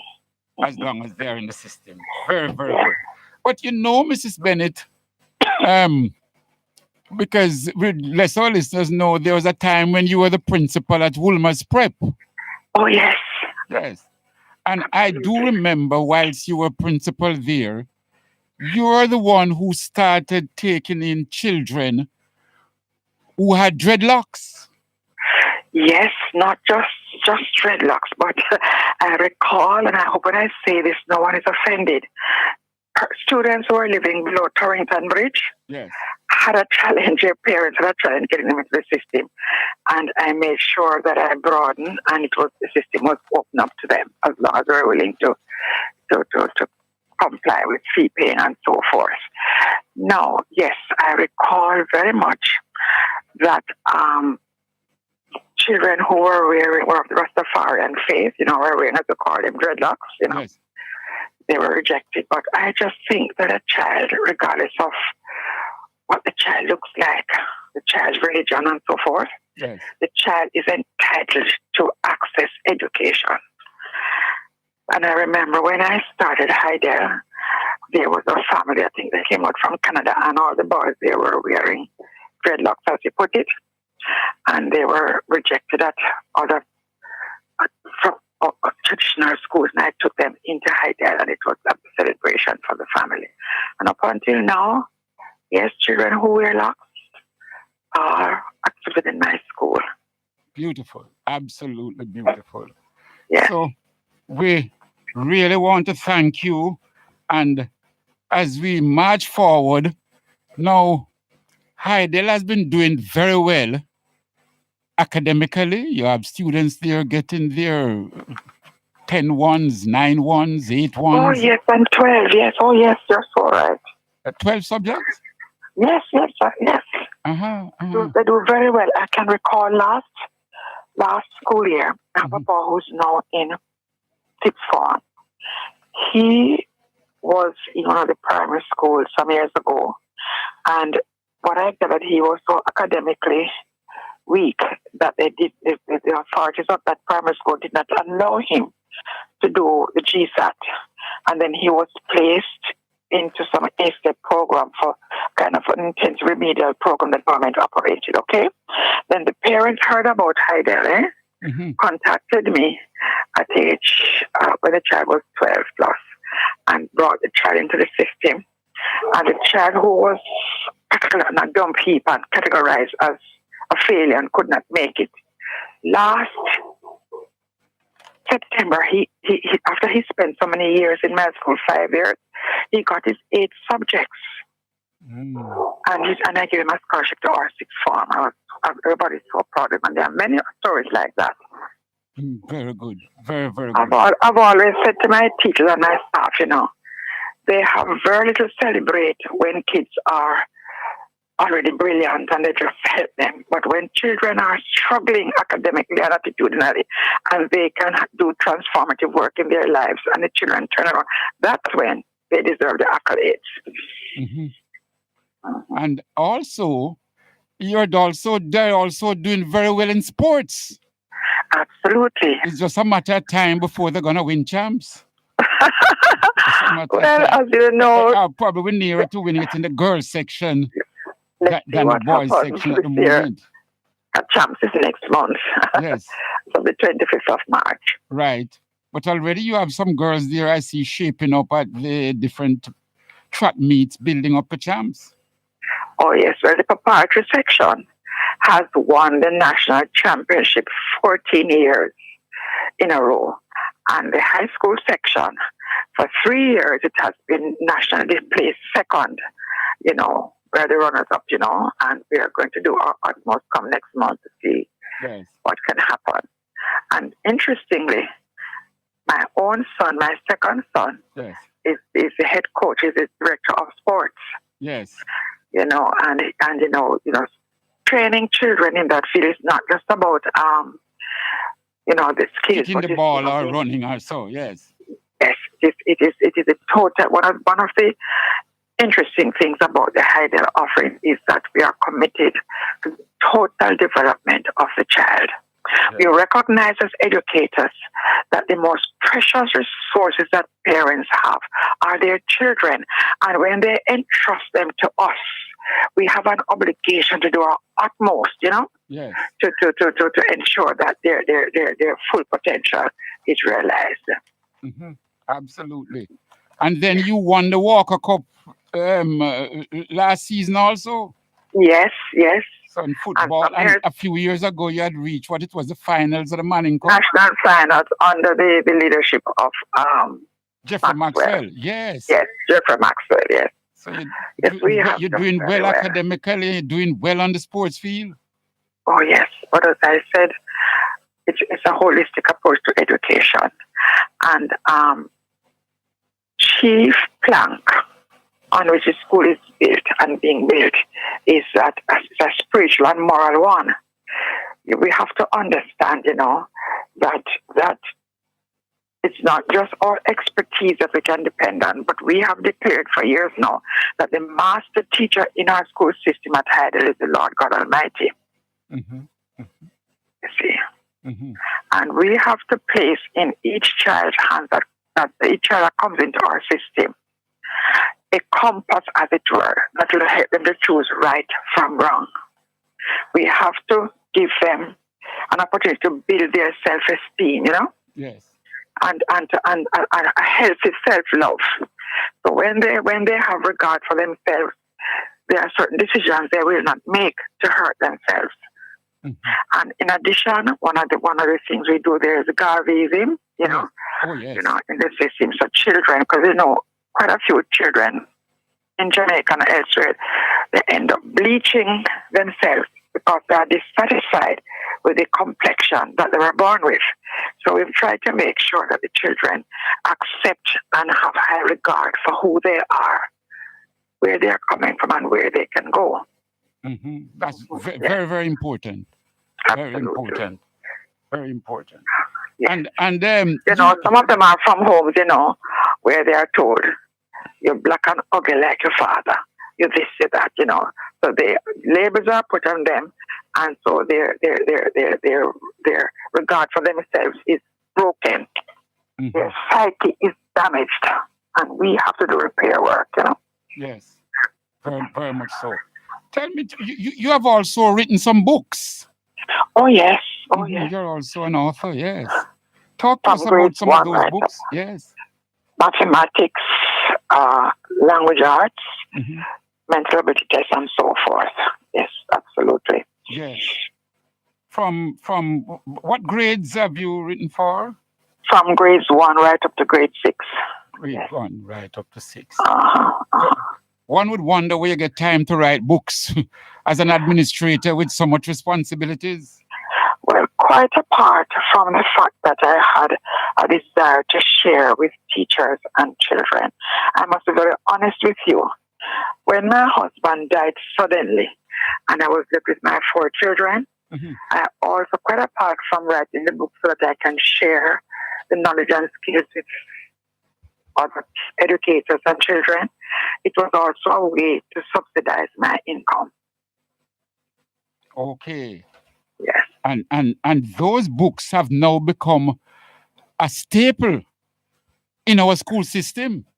Well, quite a few persons still use them, but since this year they have changed from GSAT to PEP, and although the content and material are very relevant, you know, but it's just persons who know about the books that still use them, who know the content and the value of the content. Right. Absolutely. And so on. Nice. Mrs. Bennett, we want to encourage you. We will certainly be talking more about Heidel. We are very, very proud of this institution, started by our own Black people here in Jamaica. You're a daughter of our soil. You're a daughter from great and humble beginnings, and you have now shown the rest of Jamaica what can be done when we put hands and heart together. And if you don't mind me sharing this, when I was about 12 years old in the country, St. Elizabeth, where I was born, those days they did what they called the Jamaica local examination. That's what you sit to get into high school, which was replaced by the common entrance and the GSAT. And I remember one day when I was in a class, the headmaster asked a question. It might have been a geography-based question, okay? And he said, that time, Hyacinth Smith, he said, you answer. And I wasn't able to answer correctly. You know what he pronounced? You have reached the end of your tether. Can you imagine how it was crushing to my ego, my psyche? Yes. However, when the results came out that year, Hyacinth Smith was placed first in the island, and herself and her parents did not know until 2 years after that the government, the Ministry of Education, based on the excellence of her performance in the exam, she was given a scholarship to a prestigious school in Kingston. My parents weren't told Nobody knew. Can you imagine you're the head of a school and your student did so well and you hid the results in your office? My neighbor, those days I had record pupil teachers, and she was tidying up the headmaster's desk. And as she tied up, she was a caller nosy, if you will. She came across this letter from the Ministry of Education and opened it and discovered that I was awarded a scholarship based on my performance. She went home and she told my father, who went down to the headmaster's office and said, why did you not inform us that our daughter Hyacinth had done well and was given this national scholarship? And he told my father that he didn't think that my father would want to send me so far away school. So that I was deprived of high school education. Are you hearing me? Yes, So I'm hearing you, but after I did I'm the so third shocked. Jamaica local, Mhm. I did my private studies, GCs and so forth. Then went into college, Yes. and then after college, university. Wow. I know. And anytime now, I can have my PhD. So all I'm saying, one of the reasons I'm so committed Yes. to assist the underprivileged in particular with a sound education is because I am committed to give them what I was deprived of. So a headmaster hide it from you that you had not only done very well, but that you have won a scholarship. Whoa. Well, you Boy. understand that there are some heads of schools, when they have their children in the same school, they cannot cope if other people's children are far more accomplished academically than theirs, Yes. Yes. Yes. But I Yes. forgive him. Yes. Because, sometimes a setback is a setup, Yes. I It's a was set back in a preparation way. to fight in the Absolutely. future. So you can Absolutely. empathize with those students now that come to you and says, look, I'm begging you a chance. Absolutely. Wow. Wow. For those who just join us, we have the opportunity of speaking to Mrs. Hyacinth Bennett, the founder, the inspirationalist, the let us say the person who has conceptualized and is able to implement that conception into the Heidel group of schools.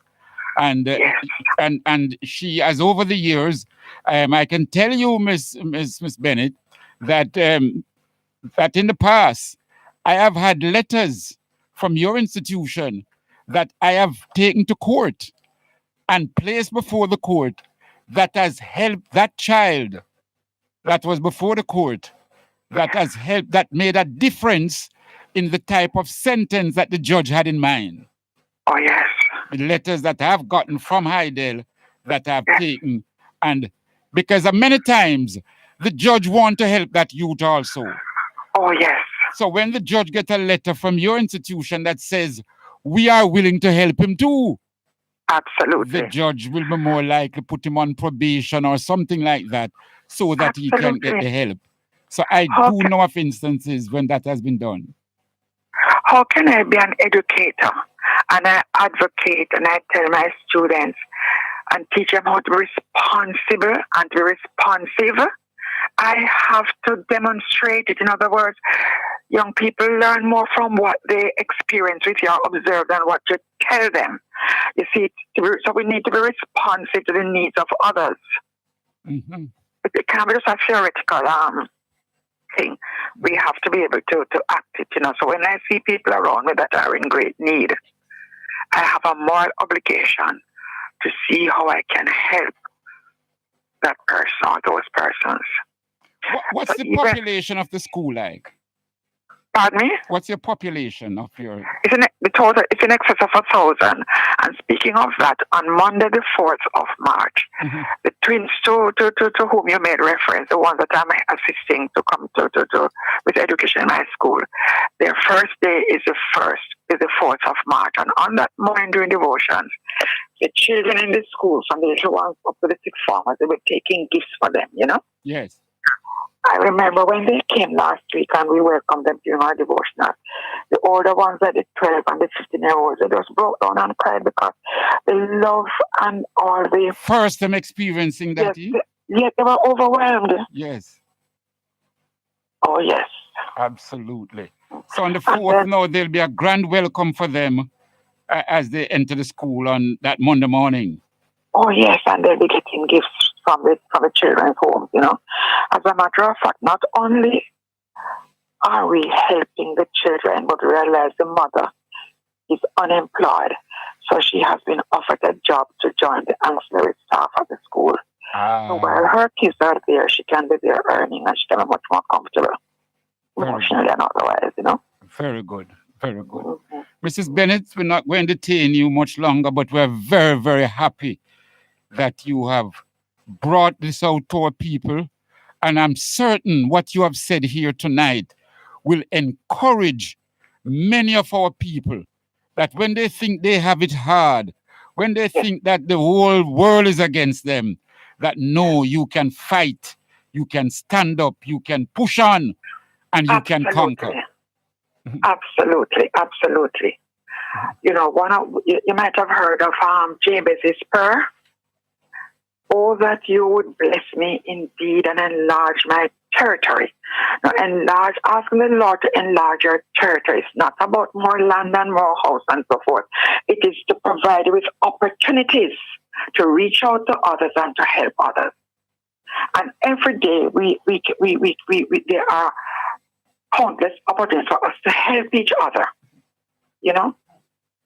So we have to live with it. We have to enflesh what we claim we believe. Absolutely. As I said to you, I'll never forget how that lady was upset because I brought into my school socioeconomically deprived children. And she didn't want her child to be in the same school with those children. Wow. Oh, my God. I think also, because in your school, they actually teach Marcus Garvey. Yes, oh yes, absolutely. We are the only school, the first school to have taught it. Yes. You know, as a matter of fact, I recall now the lady who is the head of the police academy. Yes. Her son was kicked out of one of the traditional high schools because he had a behavioral challenge. And when he came into my school, it took him a little time to be transformed. Yes. And I remember years ago, the majority of the high school teachers said to me, Mrs. Bennett, if you keep that child in this school, we're going to have to resign. And I said, that's fine with me. Go ahead and resign. I am not going to get rid of that child. My mission is to transform, to assist. And today, the young man is an army officer in the United States, you see. You have to give children an opportunity and chance, you see, to change.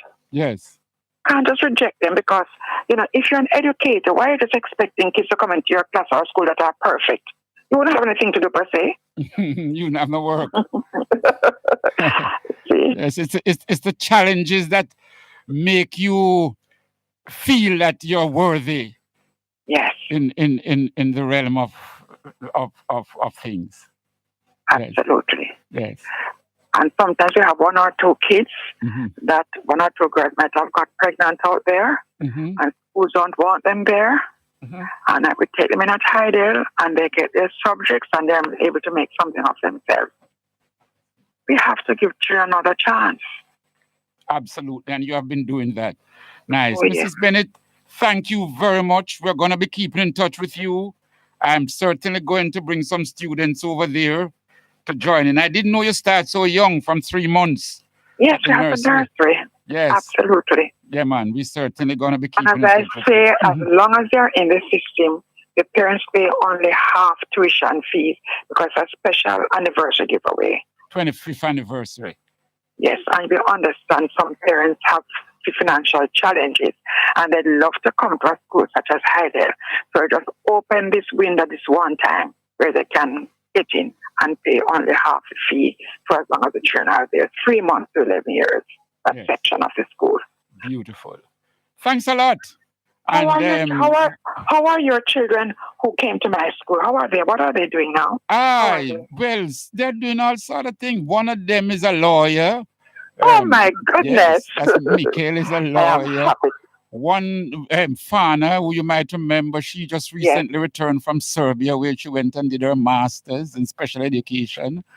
And really? yes, Where is she teaching? Where is she working? She's actually at Queens. At Queens Why High didn't School. why didn't she just go to Idel? Don't worry, man. We're gonna link with Idel. Don't worry. Yes, you're going to see. You're going tired for see our face now. And I would love for them three, to come back one morning and address the school population. Right, and I have 3 granddaughters. Yes. 3 beautiful granddaughters. Yes. So you know they will be coming to Idel. Yes, my dear. All right. Thanks a lot. Blessings upon you and your family and upon the school and on all the children there. And thank you. Sir. Thank you.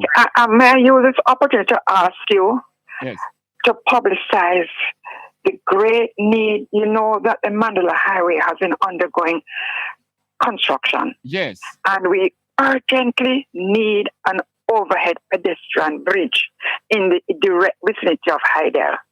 I agree, but that has been a call even before the road work started. Absolutely. That persons were saying there should be an overhead bridge for the children to walk across.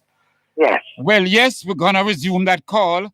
And every Wednesday night on this program, you can know that we're going to make that call.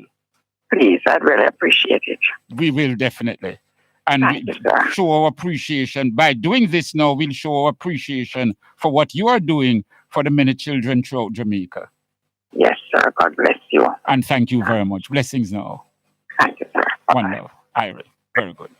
Yes. For those who just join us, we were speaking with Mrs. Hyacinth Bennett, the founder of the Idel Group of Schools.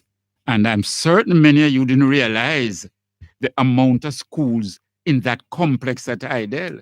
They start from the nursery, 3 months old. They have a nursery. Then they have a sort of preschool where you go now up to 5 years old. Then they have a preparatory part of the school. Then they have a pre-first form. In other words, there are some students, you don't just throw them into high school and they are not ready. So you have a pre-first form where you prepare them now to go into first form at high school. Very, very good. Then you have the high school. Then you have the 6th form. They also have the Idel Special Education Center. No, I don't think many realize how important this is, Jamaica is a harsh land, man. Very harsh land, when it comes on to people who have special needs and challenges, Harsh land, man. I've seen it many times. I've had workers that I send them to the bank and them have them ID and the bank refused to transact the business because of them handicapped, I sent them certain places. I just talked to the man and I said, I'm sending my bearer. And when the bearer turn up, where your ID? He said, but he just spoke to you. That is how people behave towards people who have challenges in Jamaica, Harsh, man. So when you have an institution now that says, look, we are educating those with special needs, that must be wholeheartedly commended. Then they have the Idel Correctional Center. Then you have the Idel University College. Brothers and sisters, that's fantastic.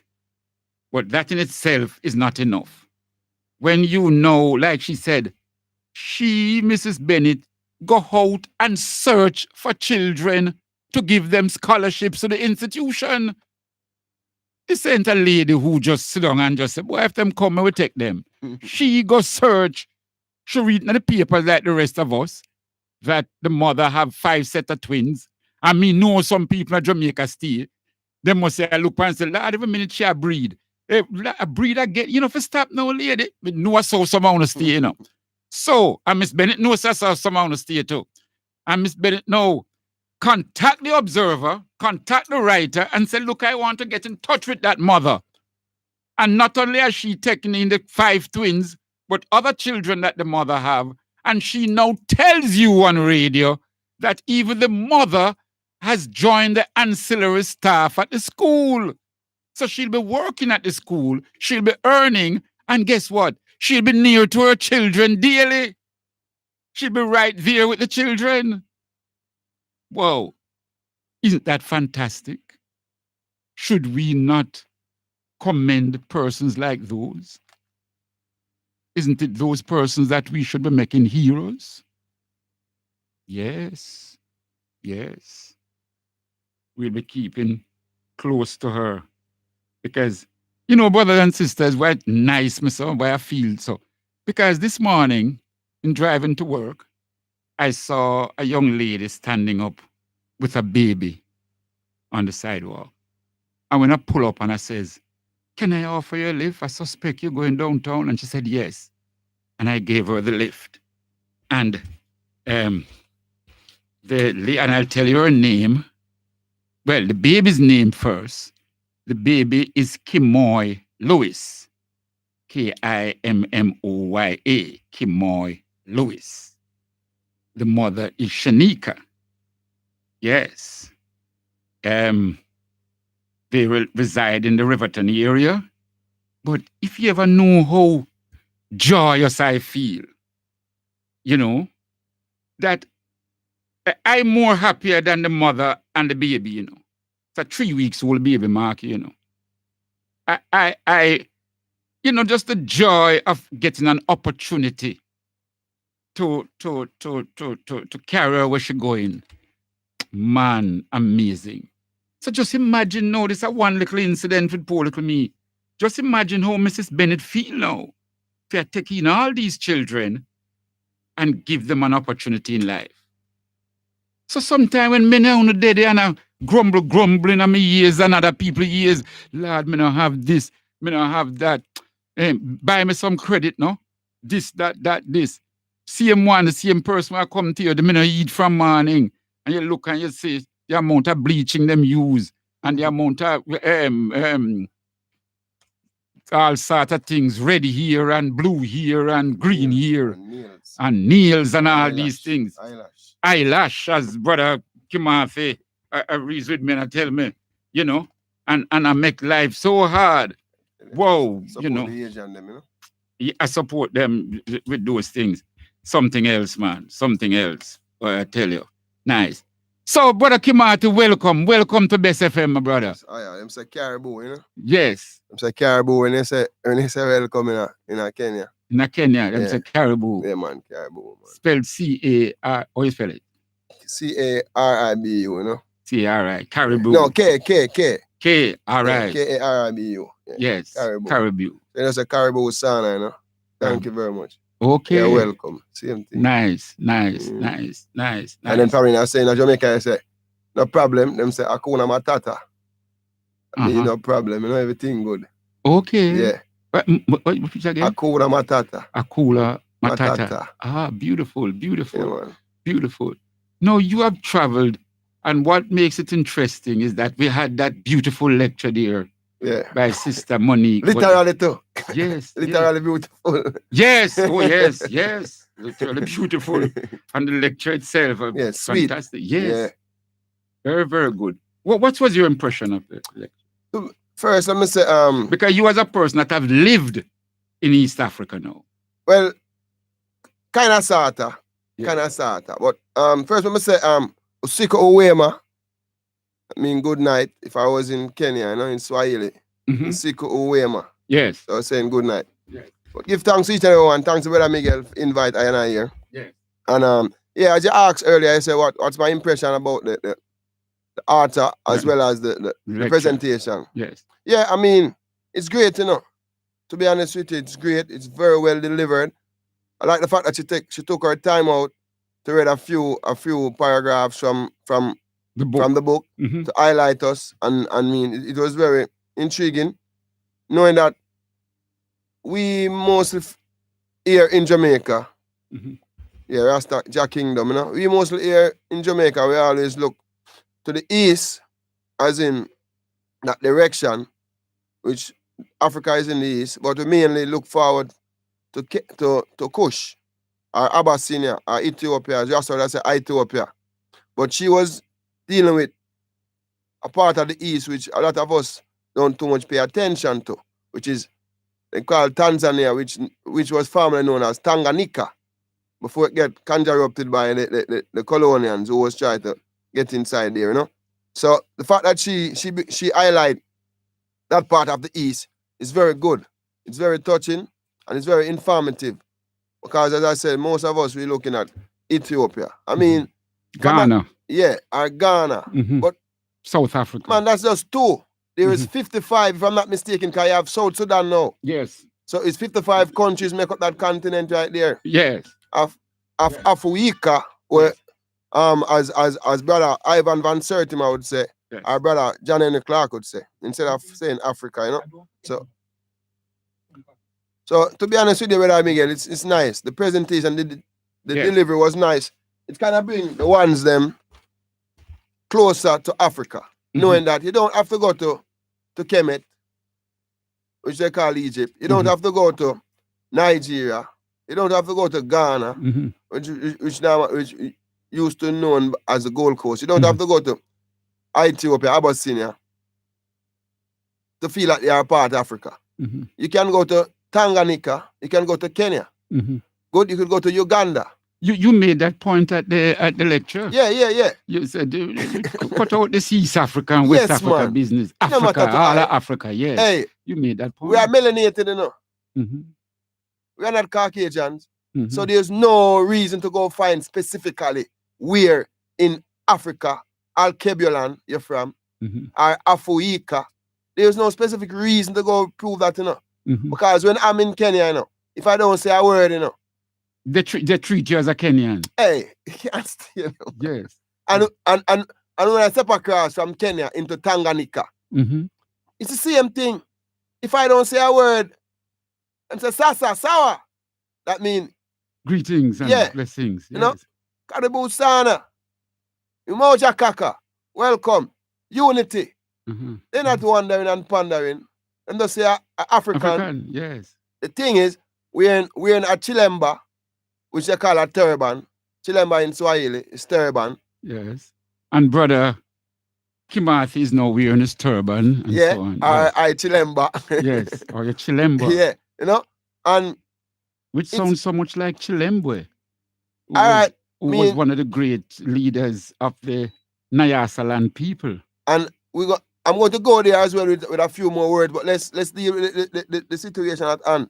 Yes. Like you was talking about the book, so I'm saying it brings us closer Mhm. to Africa and Mhm. Africa in its totality, and not just a few countries or states in Africa. Mhm. Because Africa is for all of us, and once you enter into Africa as an African, good, they won't know until they start saying something that you're probably from some, and they probably think you're from somewhere else living in Africa. Yes. Because in Nigeria alone, you know, there's probably close to over 100 dialects, you know. Yes. Yes. Good. Yes. So every African is bilingual. So while we are here, Multilingual. I was telling you, we have Multi. multilingual. When I went to Botswana, and when the Queen Mother in the village I went, and she says, Elder Miguel, how many language do you speak? She not expect one. Well, I said 2. You understand? She not have her. Me say she just rock back in the chair. Ah, Right back in her chair, and she big and powerful, Yeah. you know. And then Dada. she just call her like a child. Like she say, Masha. A little child, a boy Yeah. 11-year-old, a little And girl. I spit out about 5. Yeah, and she said, and she talking in the language and said, speak for Elder Miguel. Yeah. Speak. And that little girl know about 11 languages, you know. See, 11 different languages, that 11. So in Africa now, the elder is deemed to know more than the Yeah, child. yeah. You understand? So if the little one know 11, me supposed to know about 20. You know. You understand? So but I tell you, I feel it that and the way you should do it, you know, it's not to embarrass me, you know, but No, man. you know the way it happened. Proud. Say, That is just a proud yes, moment. Yes, and I said, in other words, you know, if I die my homeland now, how much languages I See, know. You see, it's And then when I went to South Africa too, yeah. they had on the door of the court, when I went by the constitutional court, Different. they had on the door of the court, they had the different languages that is spoken in that Inside, court. yeah. And I counted Or 25, 17, 17. about 17 different languages on the door of the court. So that means if you go in, they have their microphone you put on. Oh, it's like when you go to the UN. Like when you go So-called UN. yeah. And then you can tune in now to which language of that 17 you want to listen in See that? to hear the proceedings of See- the court. You see, that is the main reason why I made that utterance the other night, you know, Yes. about forget about the specific place or the specific ethnic group you're from. Because these people have done so much damage to us. Mhm. I have no time to go worry about where in Africa I'm from, you know. Yes. Because when what you're saying now, you know, it's very hard for I and I sit here in front of you and even observe all that, you know. Because it's sad, you know, when we are talking about, hey, no chat no patois and and that when you go England and them speak Cockney, you know, and nothing in English, you know. And if you could have speak 10 or 12 or 15 different dialects, and through these people take us from half of the continent and bring us way around here, so and I squeeze the European English, yes, thing in in a a way. way, yes. And we know, you know. Yes. I look on my youth and I tell them, say, no talk them way there. I mean, I said, no, sir, this is not fair. Because when I go Kenya, and I go across the Tanganyika, and I tell you, sometimes I hear some words, and I say, wait, you know.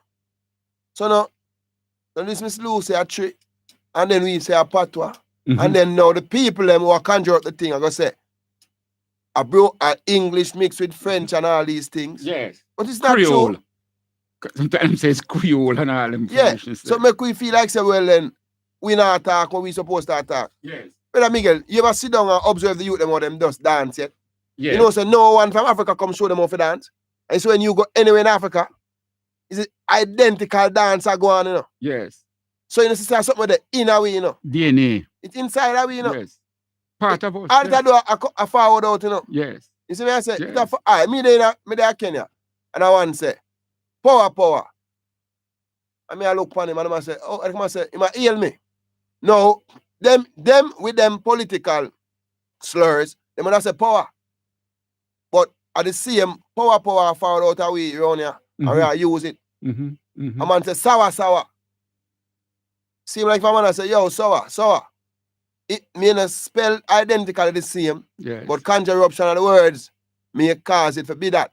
But that's something in a way I forward out. So with that I speak all Swahili and never know. When I go Gambia, you know, remember saying in Gambia, you have the ones around there. You have enough Jamaica influence in a Gambia too. Yes. Good. And I see some words around there, and I say, but then I see him this one, Miss Lou, even not talk about. When we say a patois, and when I say it conjure up with French and English and all these things, but a part of it. You see me I say? Yes. Because you have Fulani around there, you know. You have, in Gambia. Yeah, I have Right. Mandinka around there, you know. Yes. See? I have people around that speak Wolof, you know. I have Yes. people around that speak Jola, you know. So you talk about... And just to let our listeners know, these are some powerful African languages. Yeah, man. Mandinka, Wolof, Fulani, Jola. They are also depicting of the nation. Yeah. We don't use the word tribes. No. Of the Ethnic group. nation and ethnic group. Yeah. That speak these languages. Yeah, man. You know, that our brother Kimathi is referring to.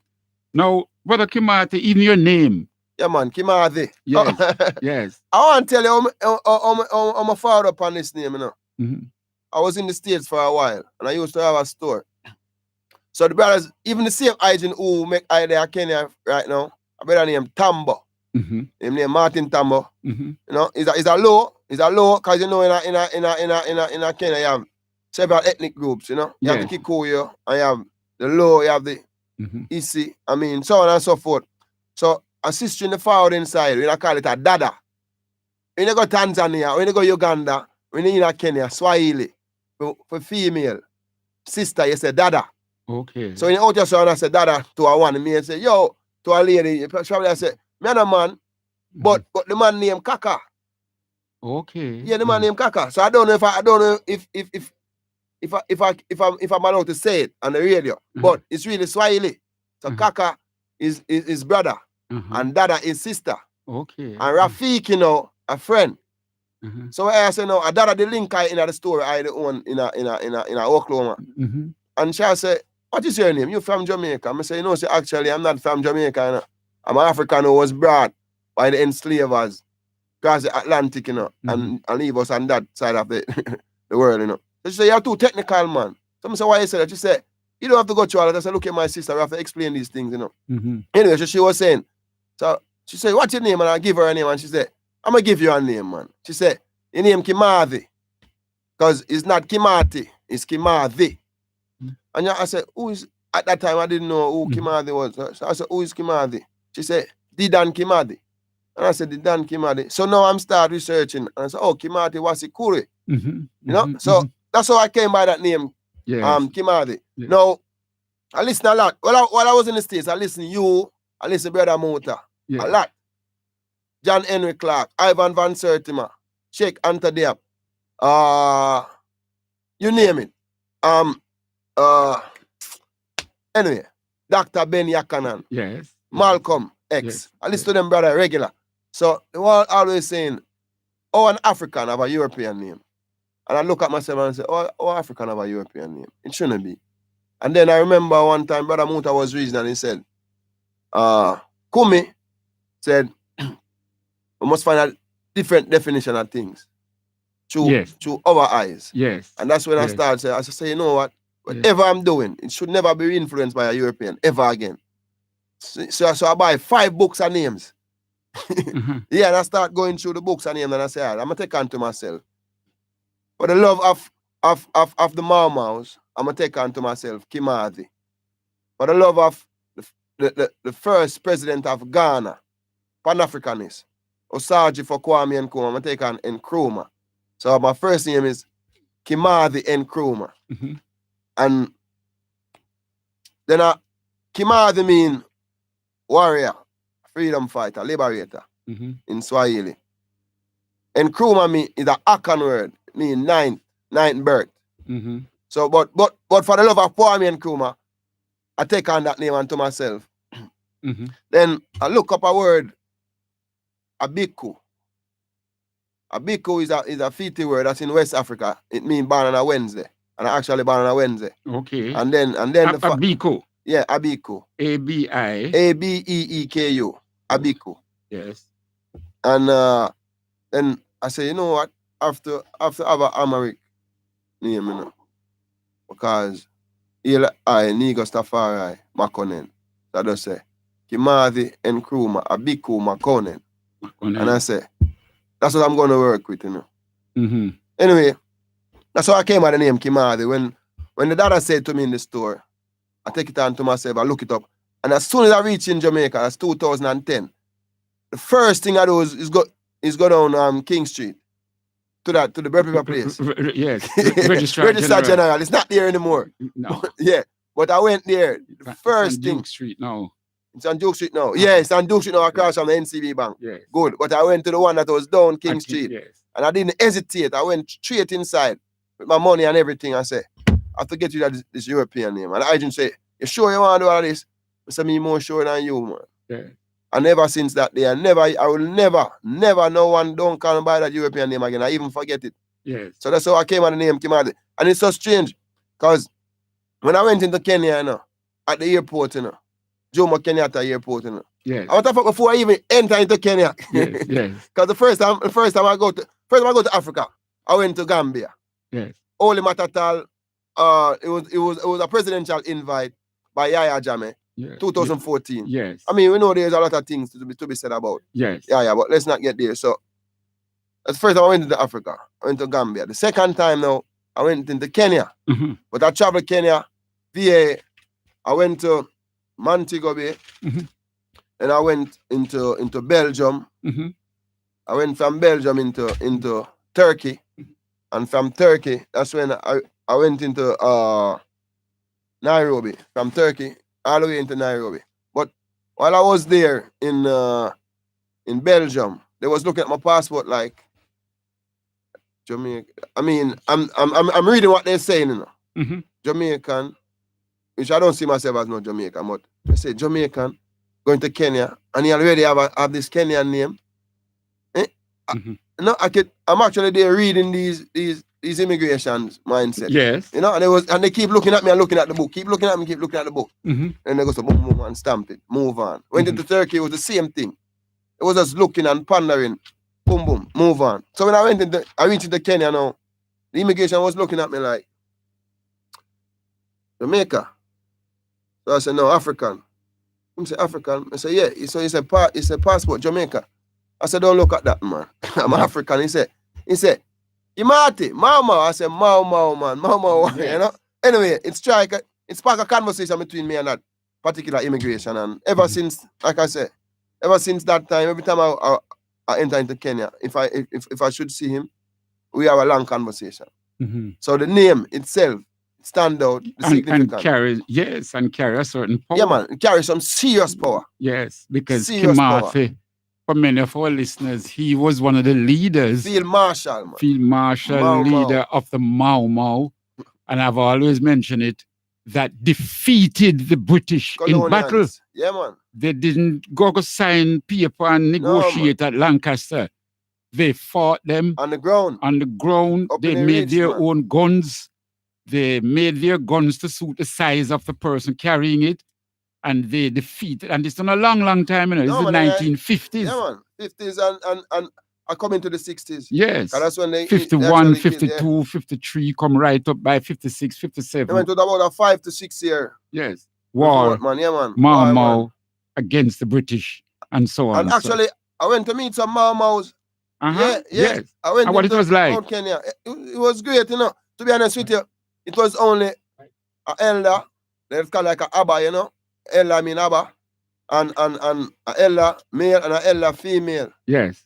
And he actually cried, man. Yeah, he literally said, brother, welcome home. And he was talking in Swahili, you know. And I think his ethnic tongue was probably Meru. Or Meru or probably Embu.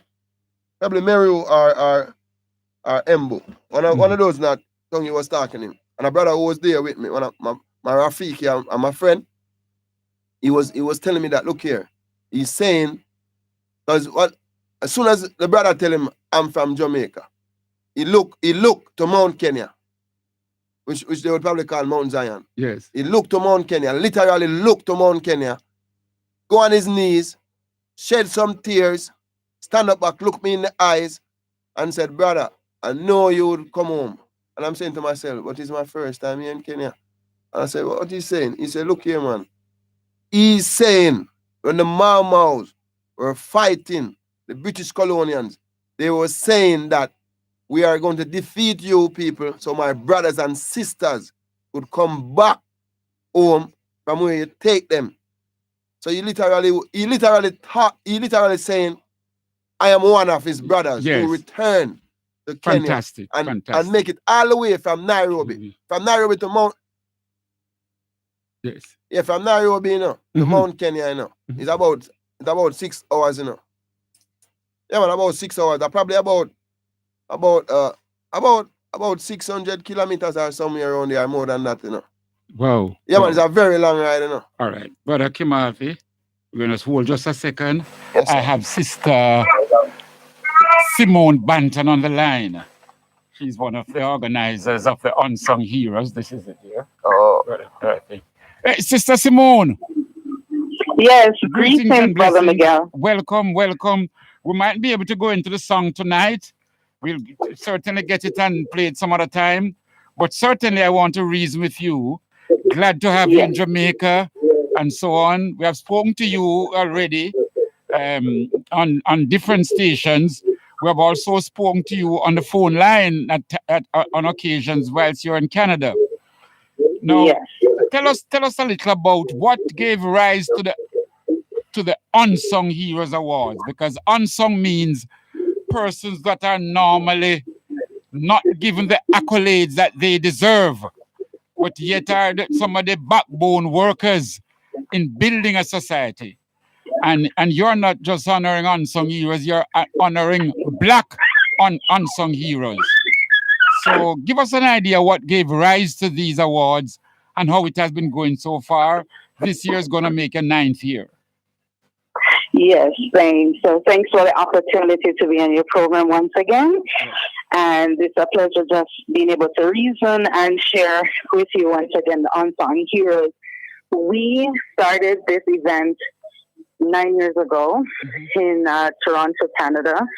And the reason for hosting this event is to honor Black persons living in Canada that's done outstanding contributions right across Canada and also internationally, and giving of themselves over and beyond and serving the community in excellence. And this passion came about when we observed that the media was always covering the negative aspects of the Black community. But our personal experience was that, you know what, we have great lawyers, we have great doctors, we have great entrepreneurs, and they're not being highlighted on a main scale. In addition to that, we do have a community of Black people that do stick together, do support each other, and do enhance each other and make the community what it is, the greatness that it is. So we launched this event in 2011, and today we have honored over 100 persons. This is so important and so good, because we don't get that news of what you have done about launching the greatness of Black people and the goodness we're doing, you know. What we get, if a youth get caught with some cocaine or some drugs, that become headlines here. If any little incident happen in the Black community and gunshot fire, that become headlines here, and so on. So this is why it's so important that you highlight that these are some of the positive things that Black people are doing in Canada and the great contribution that we are making up there in Canada. Definitely so, and you're so correct. And our passion and our goal is to ensure that even within this 9th year of presenting it, it will become more exposed and that it will make the news in a higher scale, because we have honored notable individuals that their work is so extensive to what they do within communities. And what we also do is we promote the Pan-African movement, right? Marcus Garvey, one God, one aim, one destiny. And so the evening is presented by Black volunteers, and we honor our own. So that's also important to note that. And the evening, it's the presenters are Black, the sponsors are Black, the aspect of the evening, even the supporters are Black, because there's always this talk about Blacks don't support Blacks.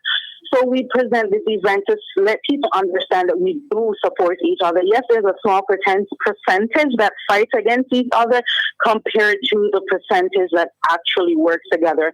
So that's also one of our goals. And we also honor youth. We have some outstanding upcoming youth that's doing great work.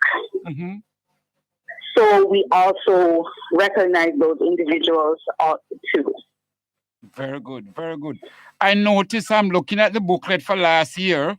Where you honored people like Verna Andrade, Nancy Sims, the Big 7 promotions, and so on.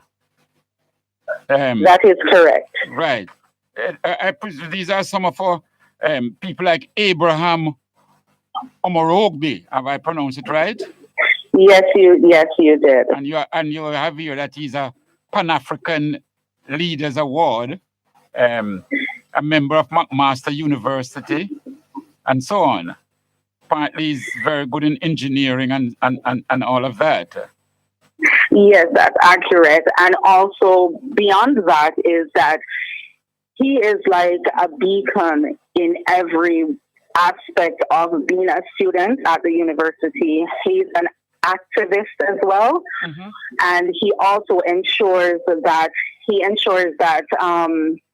Black students receive the opportunity of a higher education. So he doesn't limit it just to his education. So he has opened the doors for other Black students to learn more within this field.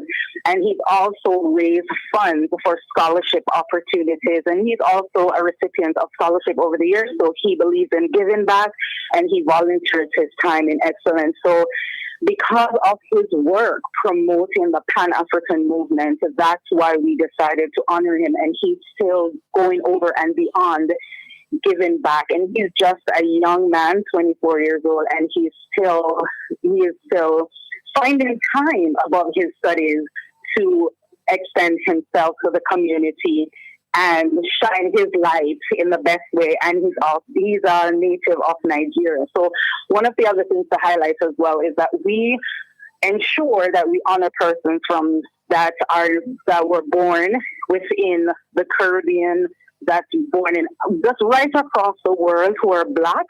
But the main goal is to honor Blacks, but not just only from one area. So last year we honored persons from St. Vincent and the Grenadines, Nigeria, Jamaica, and in the past we have honored persons from Trinidad and Tobago, Bahamas, Barbados, and the list goes on. And absolutely, because I'm looking now at, for example, saluting our trailblazers. I'm looking at the magazine for last year.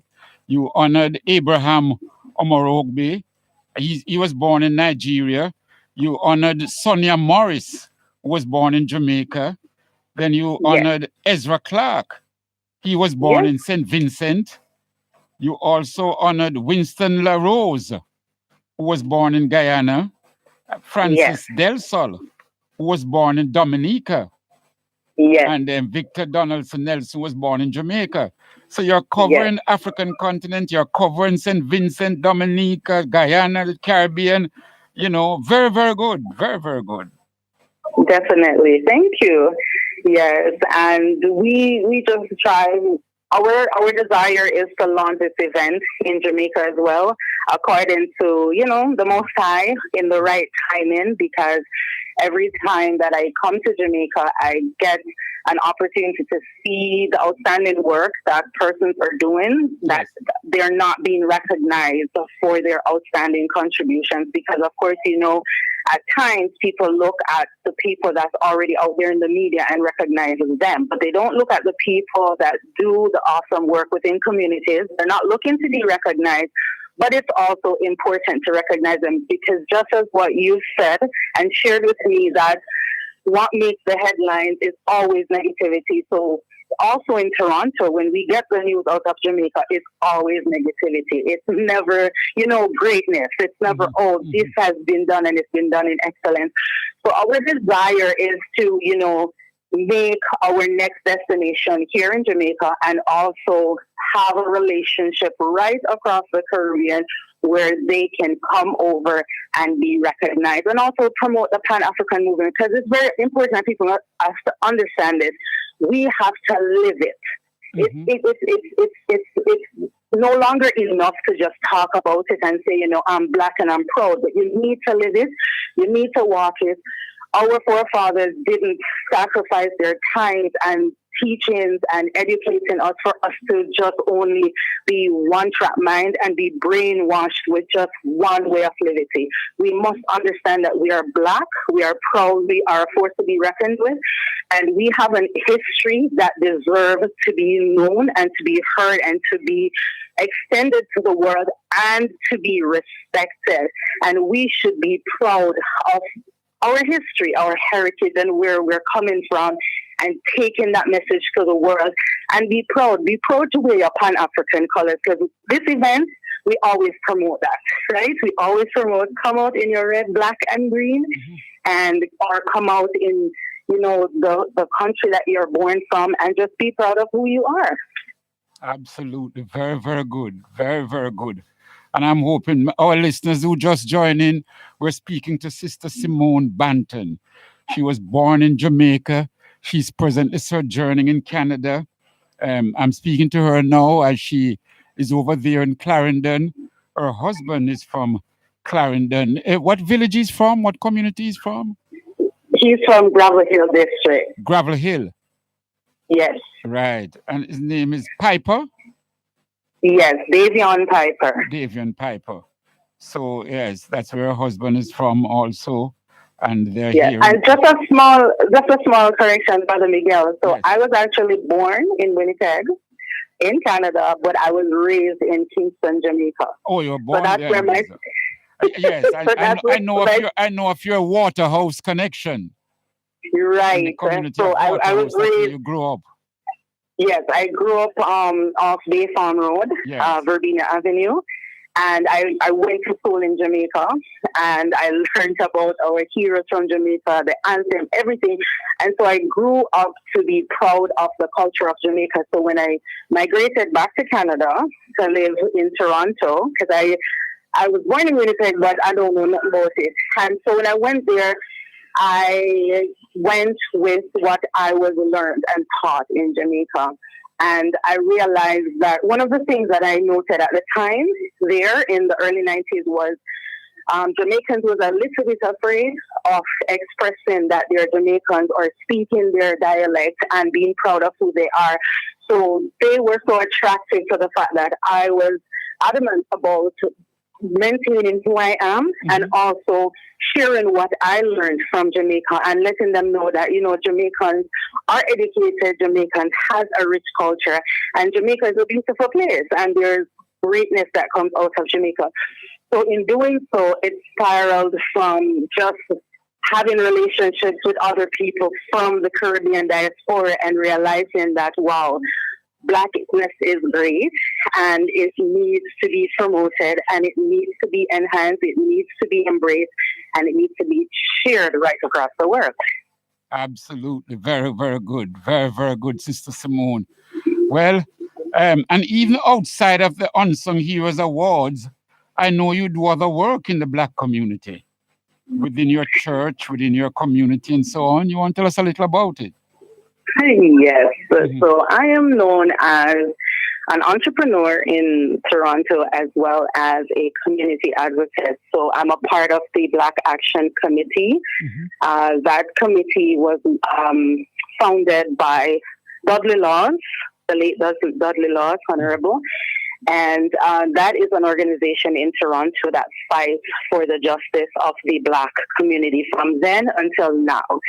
I'm also a part of the Jamaican Canadian Association, been an active member since 2006, and we do a variety of things where we raise funds for relief for right across the Caribbean, but mainly for Jamaica, and we promote a lot of cultural initiatives. And I'm also a part of the Healing Hope organization where we raise funds for the Cancer Society here in Jamaica, Jamaican Cancer Society, as well as Guyana's Cancer Society, and also one of the hospitals in Toronto. So each year we've raised over, I believe it's like $80,000 Canadian dollars today. Okay, very good. Yes, and we've been doing this now for about 6 years. So those are the main organizations, and I'm also part of a scholarship. I'm a scholarship donor as well at the Jamaican Canadian Association. Every year we give back to youth for higher education every September at the Jamaican Canadian Association. And then any little small initiatives. I'm also a member of the Jamaica Day Festival that happens in Canada, where we're coming up to our 30th anniversary next year. And so that's where international, notable, well-known Jamaican reggae artists or just Jamaican artists in general and additional international artists is highlighted on that stage, where we also promote the culture of Jamaica on a main scale on the summertime in Canada. So this year we're going back to July 13 and 14. And in addition to that, I am also a recording artist. I go by Queen Banton when I perform. So, yes. And I strive to be an inspirational artist to promote messages that will inspire those. And I write mainly culture and love songs. Lovers. Right. Well, we didn't get your song tonight, but I can assure you that we'll get it and play it, next week or so, and so forth. Now, I know you have a lovely team around you that I see work tirelessly in putting on these ceremonies and these functions and so on. You want to call some of them names because some of them have relatives here who might be listening, or a person might hear a For name. sure. Yes, you have a lovely team Oh, around you. Yes. well, for sure, definitely. So for the company that I run is Royal Creative Marketing, and I work closely with Sharon Brown Campbell, with Sir B, Byron Lee Ellington, and also Simone Ellington, and Errol Mattox. Those are the main persons. And Rosanna Sampson, Rosie Rose Promotions. So those are the main team players that work along with me with Royal Creative Marketing to present these events, and also the Unsung Heroes, and to ensure that we do the work that we do. And also Hewitt Loeb, one of the founders of Jamaica Day, he also works closely with my team, and his wife Sonia Loeb. I also noticed that on your magazine, you have the slogan, educate, highlight, empower. Yes. That seems to be your motto. Oh, for sure. Educate the Black heritage, our history, highlight the greatness that comes out of the Black community in terms of the achievements, in terms of the notable contributions made, and empower those who are doing awesome work, and encourage those who haven't started doing great work as yet, but to let them know that they can do it, and to also let them understand that it's okay to be Black. You don't need to bleach your skin. You don't need to be anything. You don't need to change your identity to please anyone. You need to be you and live your best you and achieve what you can achieve in this lifetime, and make those around you proud, and just be who you are. Absolutely. Very good. And of course, we can't leave out your daughter, Malaika. Yes. Yes. Queen Malaika Nyla Piper. Yes. She is our welcome butterfly for myself and my husband and the family, right? And she is 17 months old, and our goal is that she will continue the journey. She'll continue the vision, and in time, the world will get to know who she is, and she'll be our own shining star across the world. All right. Very good. Very good. Sister Simone, we're glad that you could join us. Continue to enjoy your tradition here in Jamaica and so on. And then we'll certainly keep in touch with you whilst you're over there in Canada, continuing our Black works, continuing the Black struggle, and continue to uplift our race. Give thanks for being with us.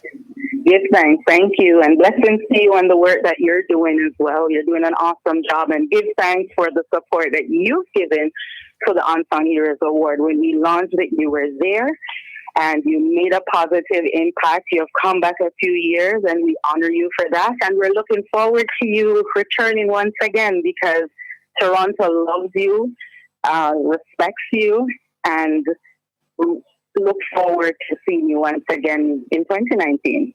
Beautiful. I give thanks, my sister. Great. Keep up the mighty works. Thanks a lot. Blessings and love always. Irie, blessings.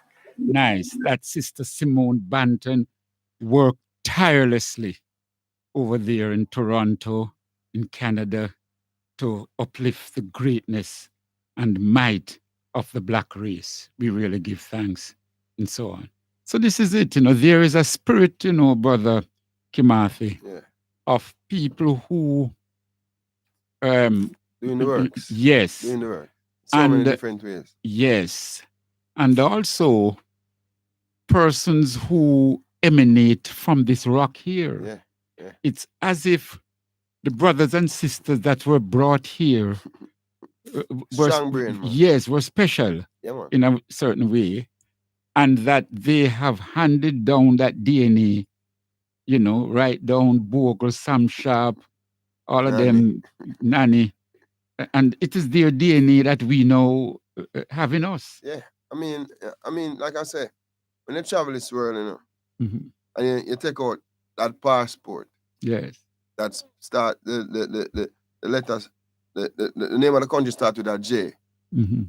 and it's JAMA, and you know the rest, ICA. Yeah. For some reason, you know, as much as we here fighting and killing each other and talking about you're ugly like your mother, your father, and you know, look how you look and you love worry.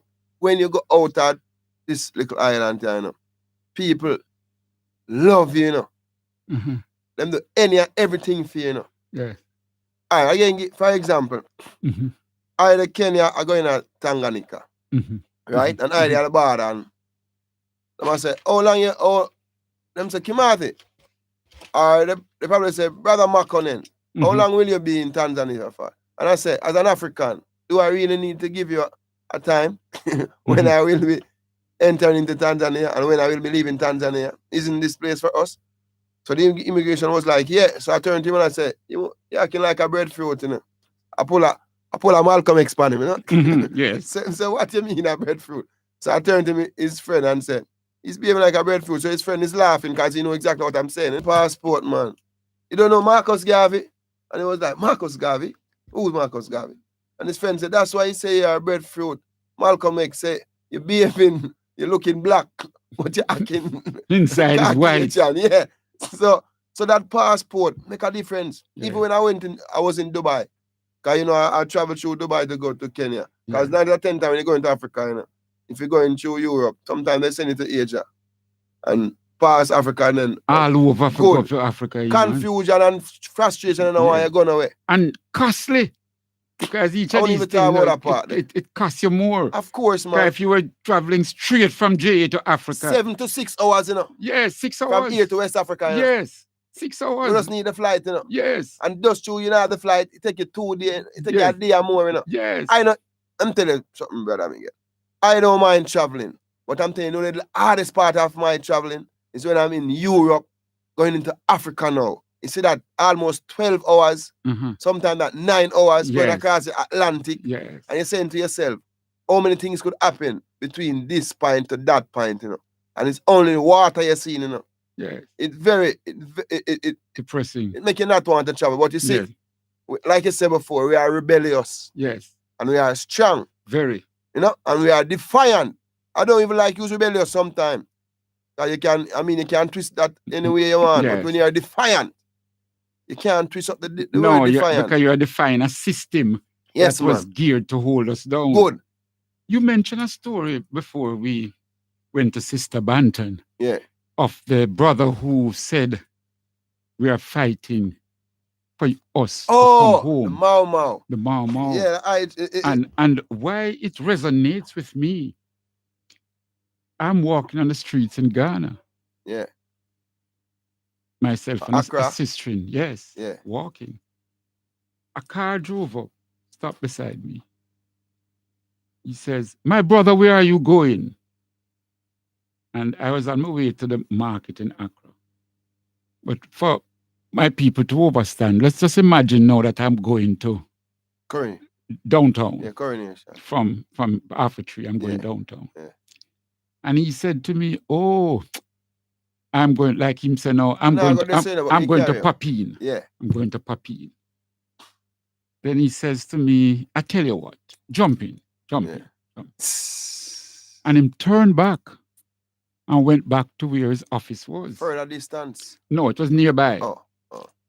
He then called a driver and says, take my brother to where he's going. Then he jumped into another vehicle and drive out and gone away. So the driver took us to the market, many places. Even when I thought the driver was going to leave us, he said, no. My wait, fire. Yes. Whole day. Then. So, of course, the next day now, I go back to see who is this brother. Yeah. You know, to thank him and to say, what do I owe this generosity? Yeah, you know? And around his desk. And he got up. And he says, you're my brother. You're my blood. I am because you are, you know? Yes. And, you know, you wonder now, you know, but this man, just in his setting and everything, there's a Benz he was driving. When Yes, and then if you look by you, you know? Yes. I mean, it's the money he want from Yeah. So, and in his office and so on, you see the Him signs. set, man. In a yard, Very we say him set. And he got up, there was a map of Ghana behind him on his chair. And he showed me the community where Where he's from Yeah. and where I am from. As you are from there. So I said, wait. And he started to give me the history now. And I'm showing me the history of, there were two brothers that came over from Ethiopia. And one went one way and one went the other way. And he showed me on the map. And he said, that's why we are Ethiopians. Explained to me very well and so on. So, but he too was so moved. By you being in his presence. Yes. And he said, in our community, in every August, we have a ceremony. And the woman goes into travail. Those were his exact words. Like you're pregnant. Yeah. You know what I mean? And they weep for their children that were taken out of Africa. Yeah. They go into a trance and they weep for you to come home. You know. So it's a joy for him to see you. Man, it turned out to be more than a joy because he was a member of Kwame Nkrumah's cabinet. Oh. So I took the opportunity to ask him. I said, how can I get to meet? Well, no, I wanted to know. This is 19. No, you know. After the fact. Yes, but I wanted to find a house where Haile Selassie lived while in Ghana. Yeah. And I'd also read that he had built a church. So I asked him, he said, when Haile Selassie I was here, did you see him? He said, I was in charge of protocol. So he took me up to Carnegie Hill, showed me the house, showed me the church, and showed me a stone. He says, no matter what time he came up in the morning, because he tried to come up by 4 o'clock, that type of hours. Yeah. No matter what time he came up, His Majesty is usually standing right there with his foot on that stone. The stone is still there. I asked him, why would the Majesty build a church and have a house in Ghana? He said to me that His Majesty, you must understand, His Majesty is the head of Africa. His Majesty doesn't stay in hotels. Abba.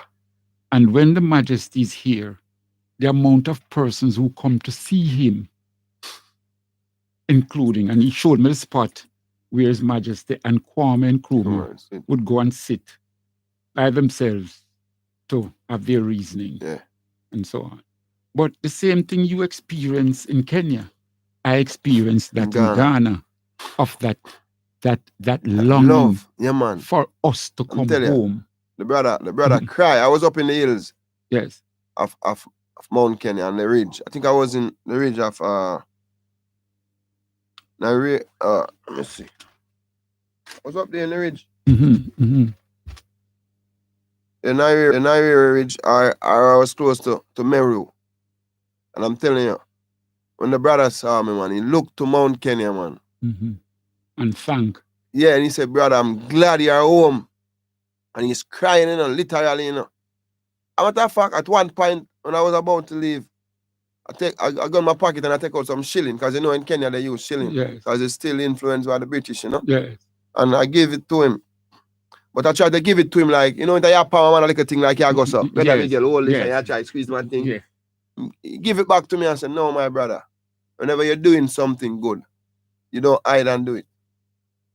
And he probably say it in his ethnic tongue.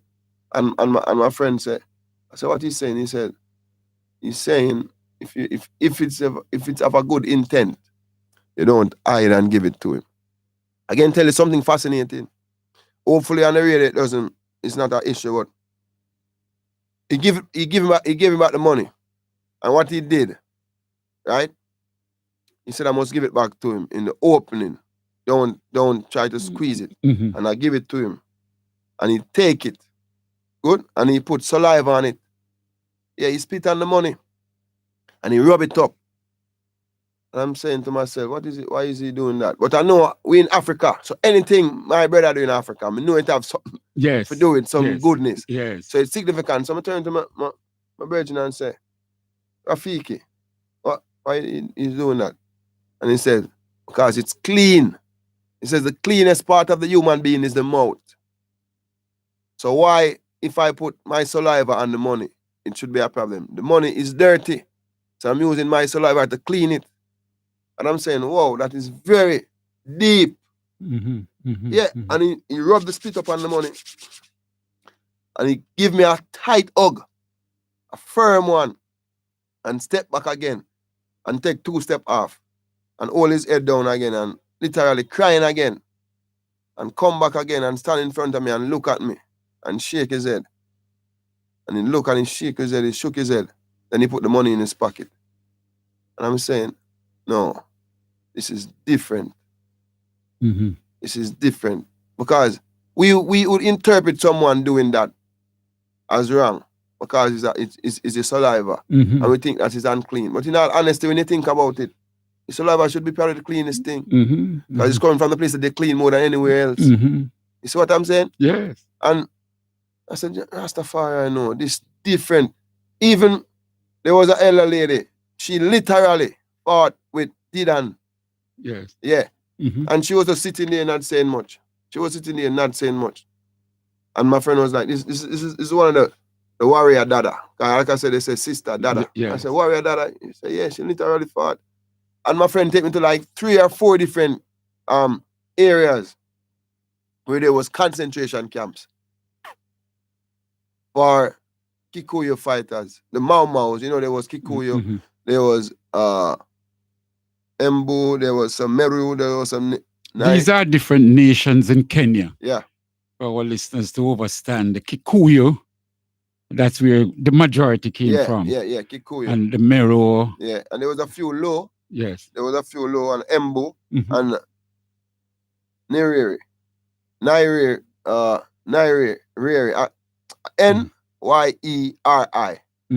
That's how that word spell. It's hard to read it, to pronounce. Yeah, and Nyeri. Nyeri. Yeah. So there was about 3 to 4 ethnic groups that make up the Mau Mau.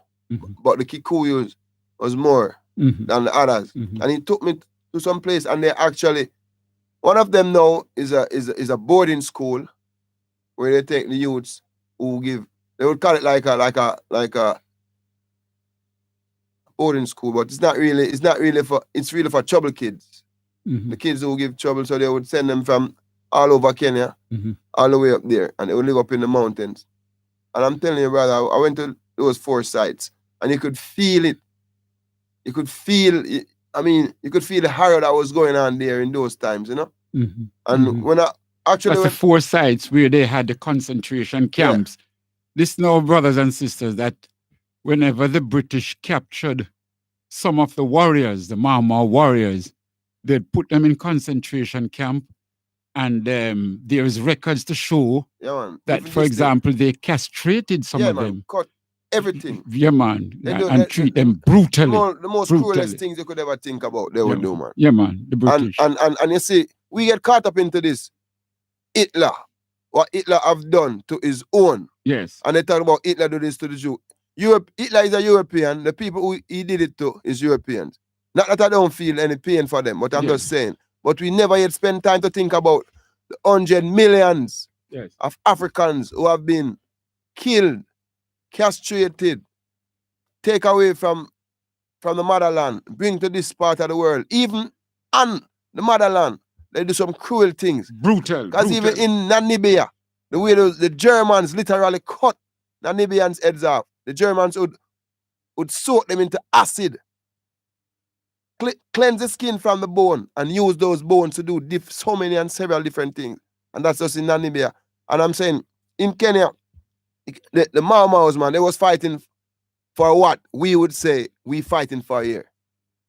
And the way the British deal with them, it's very... In fact, we as Rastafarians were heavily persecuted because they felt that we were going to behave like the replicate like the Mau Mau and have an uprising here. Yep. So we were punished just the because same. of that. And also, it's ironic that you should mention about Hitler and so on. And I brought this book along tonight. The name of it is Germany's Black Holocaust. Yeah. Hitler, the Germans, killed so much black people in Germany. The same time they had the Holocaust with the Jews.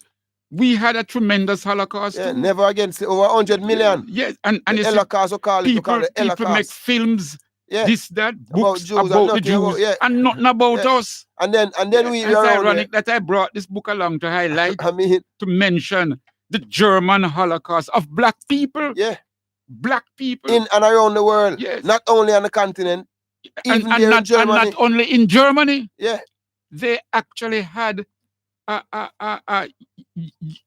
what was the word for it? Euphemism. Yeah, whereby they would find ways and means that the black man could not impregnate the woman, any woman in Germany. Yeah.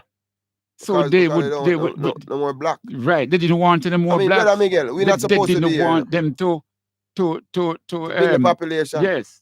You see, we don't understand this, you know. Yes. We were not supposed to be here. Mm-hmm. That's why I use that word defiant. And so when I'm black man and a black woman, I try to bleach them skin now and get to damage that melanin. It's hurting. Yes. Because they was trying to get rid of us in totality. Yes. And because we are very defiant and we are from the earth, so that if they get rid of black, then they get rid of the earth. Mm-hmm. Out of the light come out of the dark. Mm-hmm. You see that? Mm-hmm. So the black man will always be here, regardless of what. So don't damage your skin. You know your true history. You wonder if some of them know them history. No, it's sad. Yeah. It's very sad. Very sad. All right, I just going to take a little break here. Whilst Miss Bennett, and for those who just joined us earlier on, we had Mrs. Hyacinth Bennett, the founder of the Hydel Group of Schools. This year marked the 25th anniversary. We had her on, and she has been giving scholarships to students to come to the institution free. We highlighted now the fact that just this week, and the children will be starting on Monday, that article in the newspaper whereby the mother of 5 twins, 5 twins the children were granted scholarships to attend Hydel group of schools. Yeah, group of schools, yeah. And we not really, but like I said, I knew of many other children that have benefited from Hydel since they have come about. Yeah, that used to be at Corny Park. Yes. And then now we spoke to Sister Simone Banton, who herself is doing tremendous work over in Canada. She too come from Jamaica, and in terms of the Unsung Heroes Awards, working, giving scholarships, trying to encourage youths in Canada, black youths, black people, absolutely. So I thought we'd play this song now. Live for yourself, you will live in vain. If you live for others, you will live again. Yes, Bonnie Wheeler. What your hands do, it's your own eyes that have seen. So won't you judge your actions to make sure the results are clean? It's your own conscience that is gonna remind you that it's your heart and nobody else's that is gonna judge. Be not selfish in your doing. Pass it on. Pass it on. Help your brothers in their needs. Pass it on. Live for yourself. You will live in vain. Live for others. You will live again. In the kingdom of Jah, man shall reign. Pass it on. Pass it on. Pass it on. Pass it on. What's in the darkness must be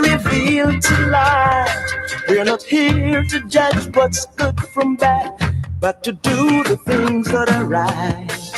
On a hot sunny day, under the shadows for rescue. But as the day grows old, I know the sun is gonna find you. So not selfish in your doings. Pass it on. Help your brothers in their needs. Pass it on.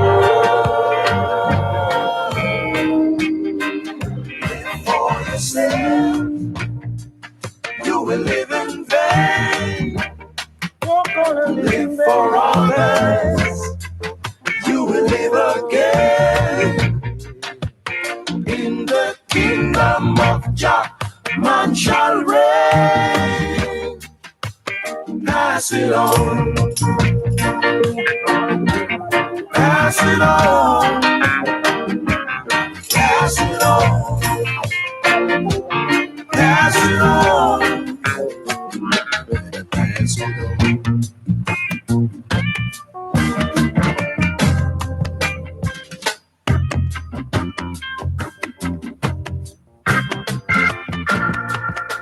Yeah, man. Live for yourself, you will live in vain. Live for others, you will live again. A song written by Gene Watt, Bonnie's Queen.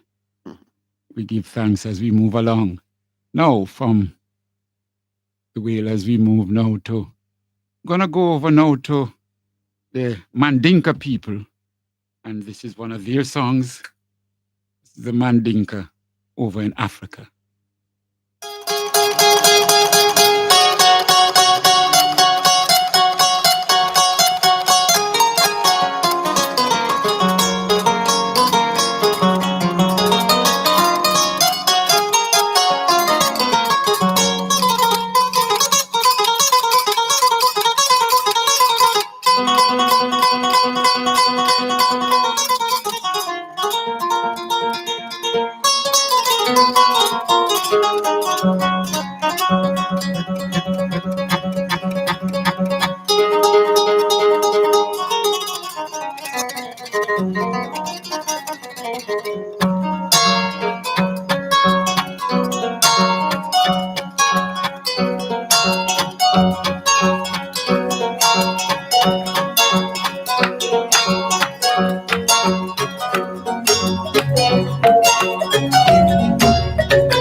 محمد رسول الله ومو الله تعالى فمكن من بارك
from the book, The Germany's Black Holocaust, 1890 to 1945. And the brother that writes it in his introduction, it's written by Fipo Carr, C-A-R-R. And he said in his closing, in the introduction, he says, his acknowledgement and introduction, he says, I sincerely hope that others will continue to track down, locate, and pick up that ever elusive torch and shed more light on the untold atrocities committed against blacks by both colonial Germany and Nazi Germany. Absolutely important. Now we have here with us in the studio, we are honored to have our brother Kimathi Nkrumah Abiku Makonnen. And he has traveled throughout East Africa. Because many times we hear about the Ghanas and the Nigerias and the South Africans. So it's good to hear now about Kenya, where he has traveled, he has lived for a while. Tanzania, Uganda. So, a matter of fact, I mean, yes. This time I'm going to Kenya. I'll be going to Kenya. I'll be going to Tanganyika. We'll probably go to Uganda. Probably Burundi. But I know for sure we're going to leave from Tanganyika and go into Ghana. And then when we leave Ghana, no, we're going to Abyssinia, which is Ethiopia, for the 23rd till about the 26th, somewhere there. Then we can leave and go into Ghana, because you know 23rd to the 26th of July. Yeah, probably somewhere around there, because we're trying to go to Ghana too, you know. Yes. But on my way here, I hear was mentioned something about Ghana, you know, and like I said, it's so strange, because we hear about West Africa a lot, but when you go into East Africa, it's less pressure, especially when you go into Kenya. Yeah. And from what the sister said, that with the Naira government and the respect that they have for Jamaicans, which probably started when Michael Manley was around, that with regards to Rastafarians, they were quite willing in some instances to bend the law, abrogate the law. To accommodate us. Even though, out of fact, no, it's going on right. It's a good thing because we could segue into something like that. Yes. There's an agent right now in Tanganyika. I was trying to get him to get through to you because I thought he was on WhatsApp. I see. Yeah, because when they called me, you know, I was in Trenchtown coaching. Okay. Yeah, I was over Boys Town coaching. So right, we should let them know that too, that you're a football coach. Well, we could do that on the next show. You know? Yes. I mean, which team you're coaching now? All right, well, the Premier League, I coach at Tivoli Premier League goalkeeper. Yes. Yeah, the goalkeepers there, I coach at Denhamtown High School. I coach right, in the Manning Cup. Yeah, and I coach in the Women's League. And we went to the final last season. That's the Denhamtown. Yeah, the female. Yeah, the daughters, you know, the girls, the sisters. Yes. And I also coach the youths at Boys Town. I mainly focus on the youths at Boys Town. I see. Yeah, so you know, because as Marcus Garvey has said, that Emperor Selassie say, you have to take care of the youths. Yes. Because I deal the root. Yes. Because the root will grow the branch and the stem. Yes. And the fruit. Yes. So when I deal the fruit, I deal the root, and everything else will forward after. So I go focus on the youth them. And while focus on the youth them, we make them aware of them blackness. But you mentioned something about Tanganyika. I have a friend right now in Tanganyika named Iron Kush. And in this book, Jack Kingdom, what the sister was talking about, there was brothers there from such time. Yes. I think like Daniel Hartman and Ketenge. Yes. I think those two brothers already passed off. Yes. But they do their work there. You know, and the agent I talk about him, Iron Kush, at this present moment, he have documents in his hands that Nyerere has honored to give Rasta land over 80 acres or even more. Matter of fact, it was like 200 acres. And I think of recent now, he said they have some documents to collect 30 acres of land. I think it's probably in Arusha. Understand me? And my friend, there was one brother that she mentioned in the film. That brother was given over 1,000 acres of land. I think Tanzania. Well, I'm a call a few of the hygien's name here, and it could have been one of them. Because he's in Moshi. My friend is in Moshi. Yes. But he actually live a little small town, a little small village, because we don't work with town in Africa. a small village called La Liga, and I was there in La Liga.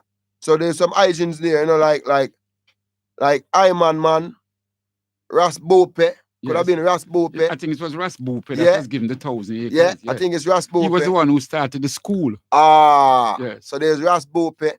You have Ras Saboe. You have Ras Saboe. You have Patrick still there. No, Butch Chin. I think that's China Smith family or probably wife or something. Butch Chin. Daughter Betty. You know Pampy Judah, the musician. I think daughter Betty. Yeah, man. May have been China's queen. Good. Yes. Yes.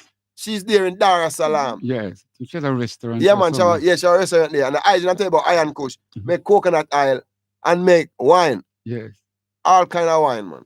And there's an Pampy Judah is a reggae artist too. Okay. Yeah, he tried to Tanzania. He's probably been there probably about 3 or 4 years now. Could have been more. Mm-hmm. So there's a big family there. Yes. Of yard people who that we don't hear much about. Good. And that's why that Haitian, I really want you to get him. I really Yes. want you to line up out of you with him. Yes. No, I have WhatsApp, but I didn't check it before. No, don't worry, man. You are Yes. here and you will always be here. Yes. Because you have I number, I have the I number. Yes. You know? So there's just there in Arusha. I was in Arusha, Moshi, La Liga. I think she's in Dar es Salaam. You know? So the ones and ones still around. It's just even Zanzibar.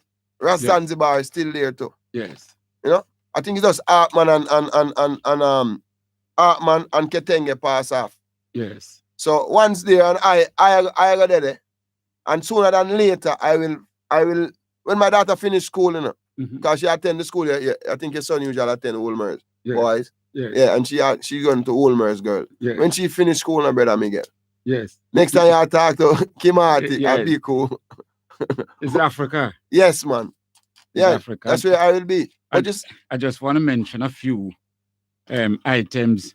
Remember now on the 1st of March, the 1st of March over in Negril on the West End, that's when the Ganja Festival, the Stepping High Ganja Festival will take place. It will start on the 1st of March over in the West End part of Negril. Easy to find.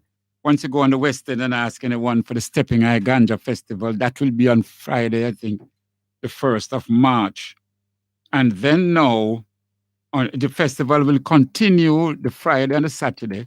On the Saturday the 2nd, they will be moving over to the Cayenne Beach area. That's still in Negril, but a little area different from the West End. That's where they'll be having the concerts and all of that. So that's when the Saturday function will take place. So the 1st and the 2nd in Negril, the Stepping High Ganja Festival. Also from the 1st to the 4th of March, that would be the Battle of Adowa, Nyabingi. Yeah. That will be over at White Rock, Buff Bay by Mama Fire. So please, those who can make it, you know, to the Nyabingi. This Nyabingi is a celebration of the victory of Ethiopia over the Italians at the Battle of Adowa, which took place in and around the 1st of March. That's when it's celebrated, 1896, when Emperor Menelik and family, led by his queen Taitu, and they defeated the Italians in battle. It was that victory that caused the Italians to go back in 1935, because Mussolini and the other leadership in Italy taught in the schools, in the prep schools, the primary schools, and so on, the kindergarten schools, they taught the children revenge. They taught them to revenge Adowa. And that was why they went back and invaded in 1935. And again, they were defeated by 1941. So the celebration of the Battle of Adowa is very important for the black race, because this was a black army defeating the pride of the European and white army. Also remember on the 9th of March now, Saturday the 9th of March, that is when Princess Love will be launching her wines at West Road on the Mona campus, UWI, starting from 5 o'clock. This is a sister who has won many gold medals for the excellent wines that she produced, the merengue wine, the cashew wine, the Tinkin Toe wine, and all sort of wines and so on. Not capable of drunking you, but also capable of uplifting the body. And she'll be launching these products on the 9th of March. That's in March. Although it look far now, but please remember this poem, Words and Agro Festival. Start preparing yourself from now.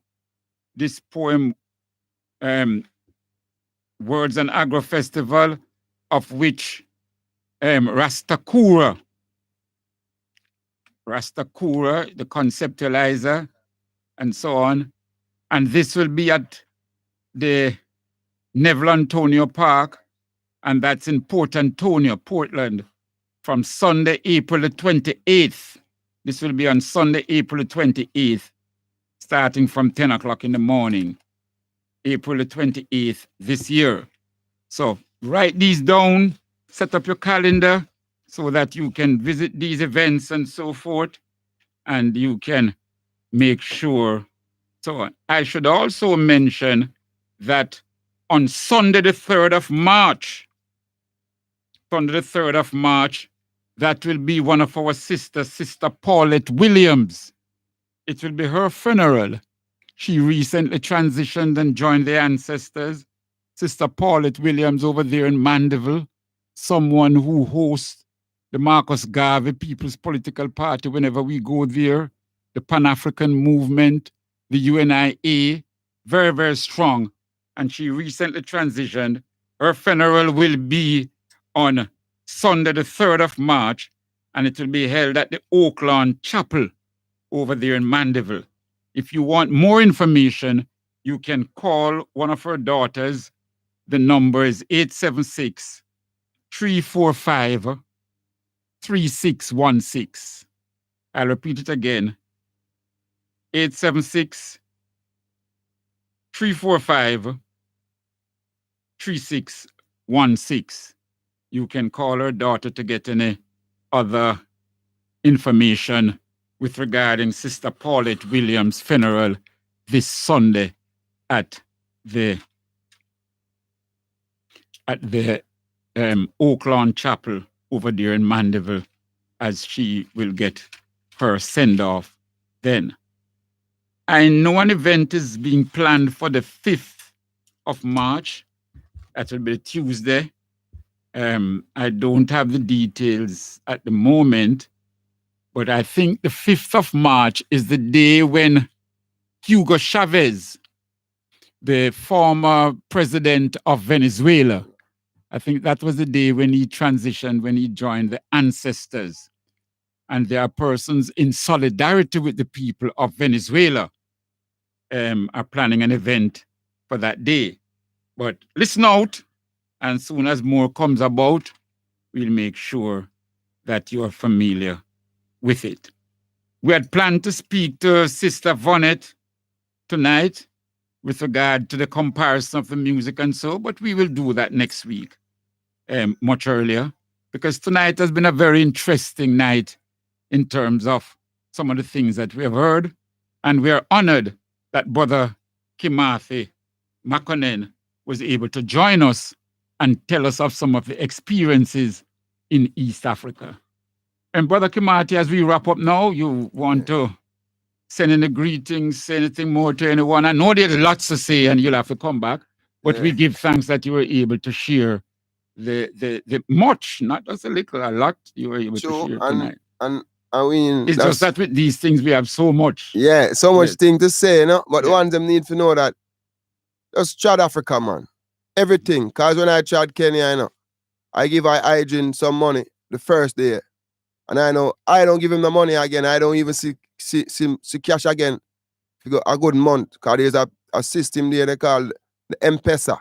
So Kenya and probably Uganda and Tanganyika is a cashless society. You don't even have to use cash. When you put your money in the bank, You can use it through your phone, call it the M-Pesa, you know. So we need to try Africa, man. Well, anyway, I was hygiene out the name. Obi Lumumba, and Negosai. We could go Tanzania, Rasta. Could go Tanzania, you know. And the ones them out there just know say Africa sweet. Cause when I at Tanzania or Kenya, I say coal, I sell on roadside. See, in a paint can, in a kerosene tin. I say man a roast corn. I say man a fry fish. I say man a sell peanut and cashew. I say watermelon I sell. I say jelly a chop and I sell. I say man at the middle highway I sell bag water and bag juice and bottle water. I say man a push cart in the marketplace. So you there yard? I yard me there. I say highest bus where them call Matatu. You know, and the bike them, motorbike when them call out here, them call, you know, they call the motorbike them out here, or Bighead or Zighead, but over there, them call it border. So we see these things, and the whole of the bus them paint up Rasta with all different musicians in Jamaica. All different musicians. You can call a musician, the bus pre up and paint up. It's a pity we don't have some video for show the ones them. But may I tell you? Yes. Africa itself nice. And I again sign out by saying this. Yes. To the ones them. Because in a Kikuyu, they would say, Umoja ni Nguvi, Utengano ni Udeifu, means united we stand, divided we fall. Hear that? That is Kikuyu. Again, say it again and listen to it and try have it in your brain. Umoja ni Nguvu, Utengano ni Udeifu. United we stand, divided we fall. Love and respect to each and every one. You know, I save you, big up. Kingston 14, Kingston 11, Kingston 12, Trenchtown, down at Tivoli, Mountain View, Maban and Grow. Big up. Vietnamese, big up down at Seaview. Yes, sir. The whole of Jamaica. Big up on yourself. The Pan-Africanist youths, get the youths them ready. The Pan-Africanist sisters and brothers, get the ones them who is not Pan-Africanist to be a part of what we are dealing. Because Marcus Garvey done tell us, you know, we don't want to know ourselves too late, you know. Because it's going to be late. So we need to know ourselves from now. And stop support the European them. And stop support the Asian them with them falls this and falls that. Because the best hair are black hair. Natural. The best skin are black skin. The blacker the skin, the better. Check out the black apple them, the better. So you don't have to buy ear and nails. And eye shadow and eyebrow and all these things. Just grow them. Grow them. Just make it grow, man. When I go Africa, you know, Brother Miguel, from them see the natty, you know. Yeah. Them say, Rastafari, Haile Selassie. Eyes desire. That them I say. Every time. So every yo, time. love and respect to each and every one, you know. Marcus I, everyone. Give thanks. Brother Give Miguel. thanks. Nice. Love and respect. Big Every up. time. The best. Thank you, Brother the best. Kimafe Nkrumah Abiko Makonnen. Give thanks that you could come and give thanks that you could teach us and enlighten us as we go along on the journey that we want all ourselves and all our people to feel proud and to know that we are black and we have given the world a great black heritage. If I was Kenny, I would say Caribou Sana. Thank you very much. Greetings. Asante Sana, thank you very much. And you reply and say Caribou Sana. All right. Yeah, welcome, thank you. So we'll close now with the words of none other than Miriam Makeba. Yes. Zeni zina bo makwala mapongo mapongwe nhlizio. Zeni zina bo makwala mapongo mapongwe nhlizio. Zeni zina bo makwala mapongo mapongwe nhlizio. Zeni zina bo makwala mapongo mapongwe nhlizio. Zeni zina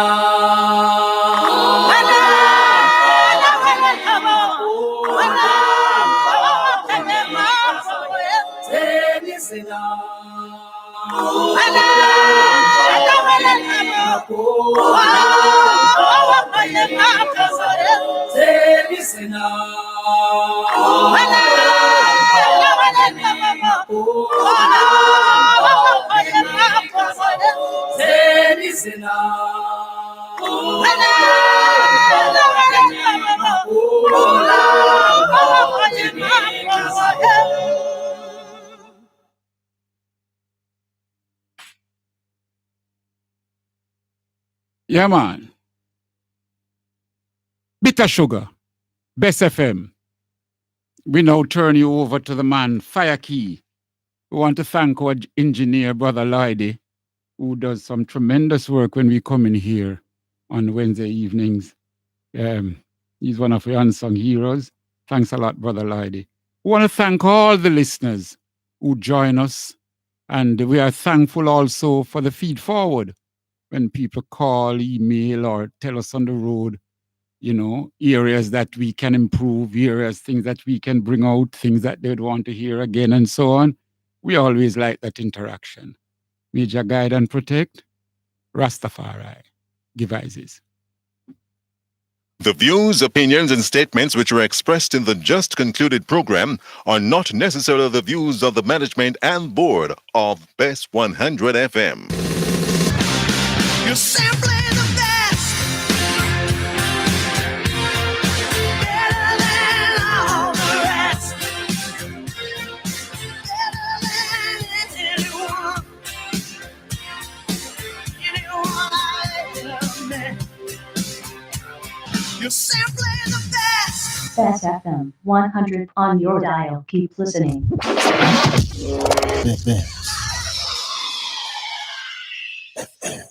Bashko time. All the things that you need for your home. Prices so low you will never need an overnight Bashko. Bashko Trading Company wishes to advise the public that all Bashko locations will be closed for stock taking from Wednesday, February 27th to Thursday, February 28th. We plan to reopen all locations by Friday, March 1st. We apologize for any inconvenience caused and appreciate your understanding. Bashko. The store that gives you more.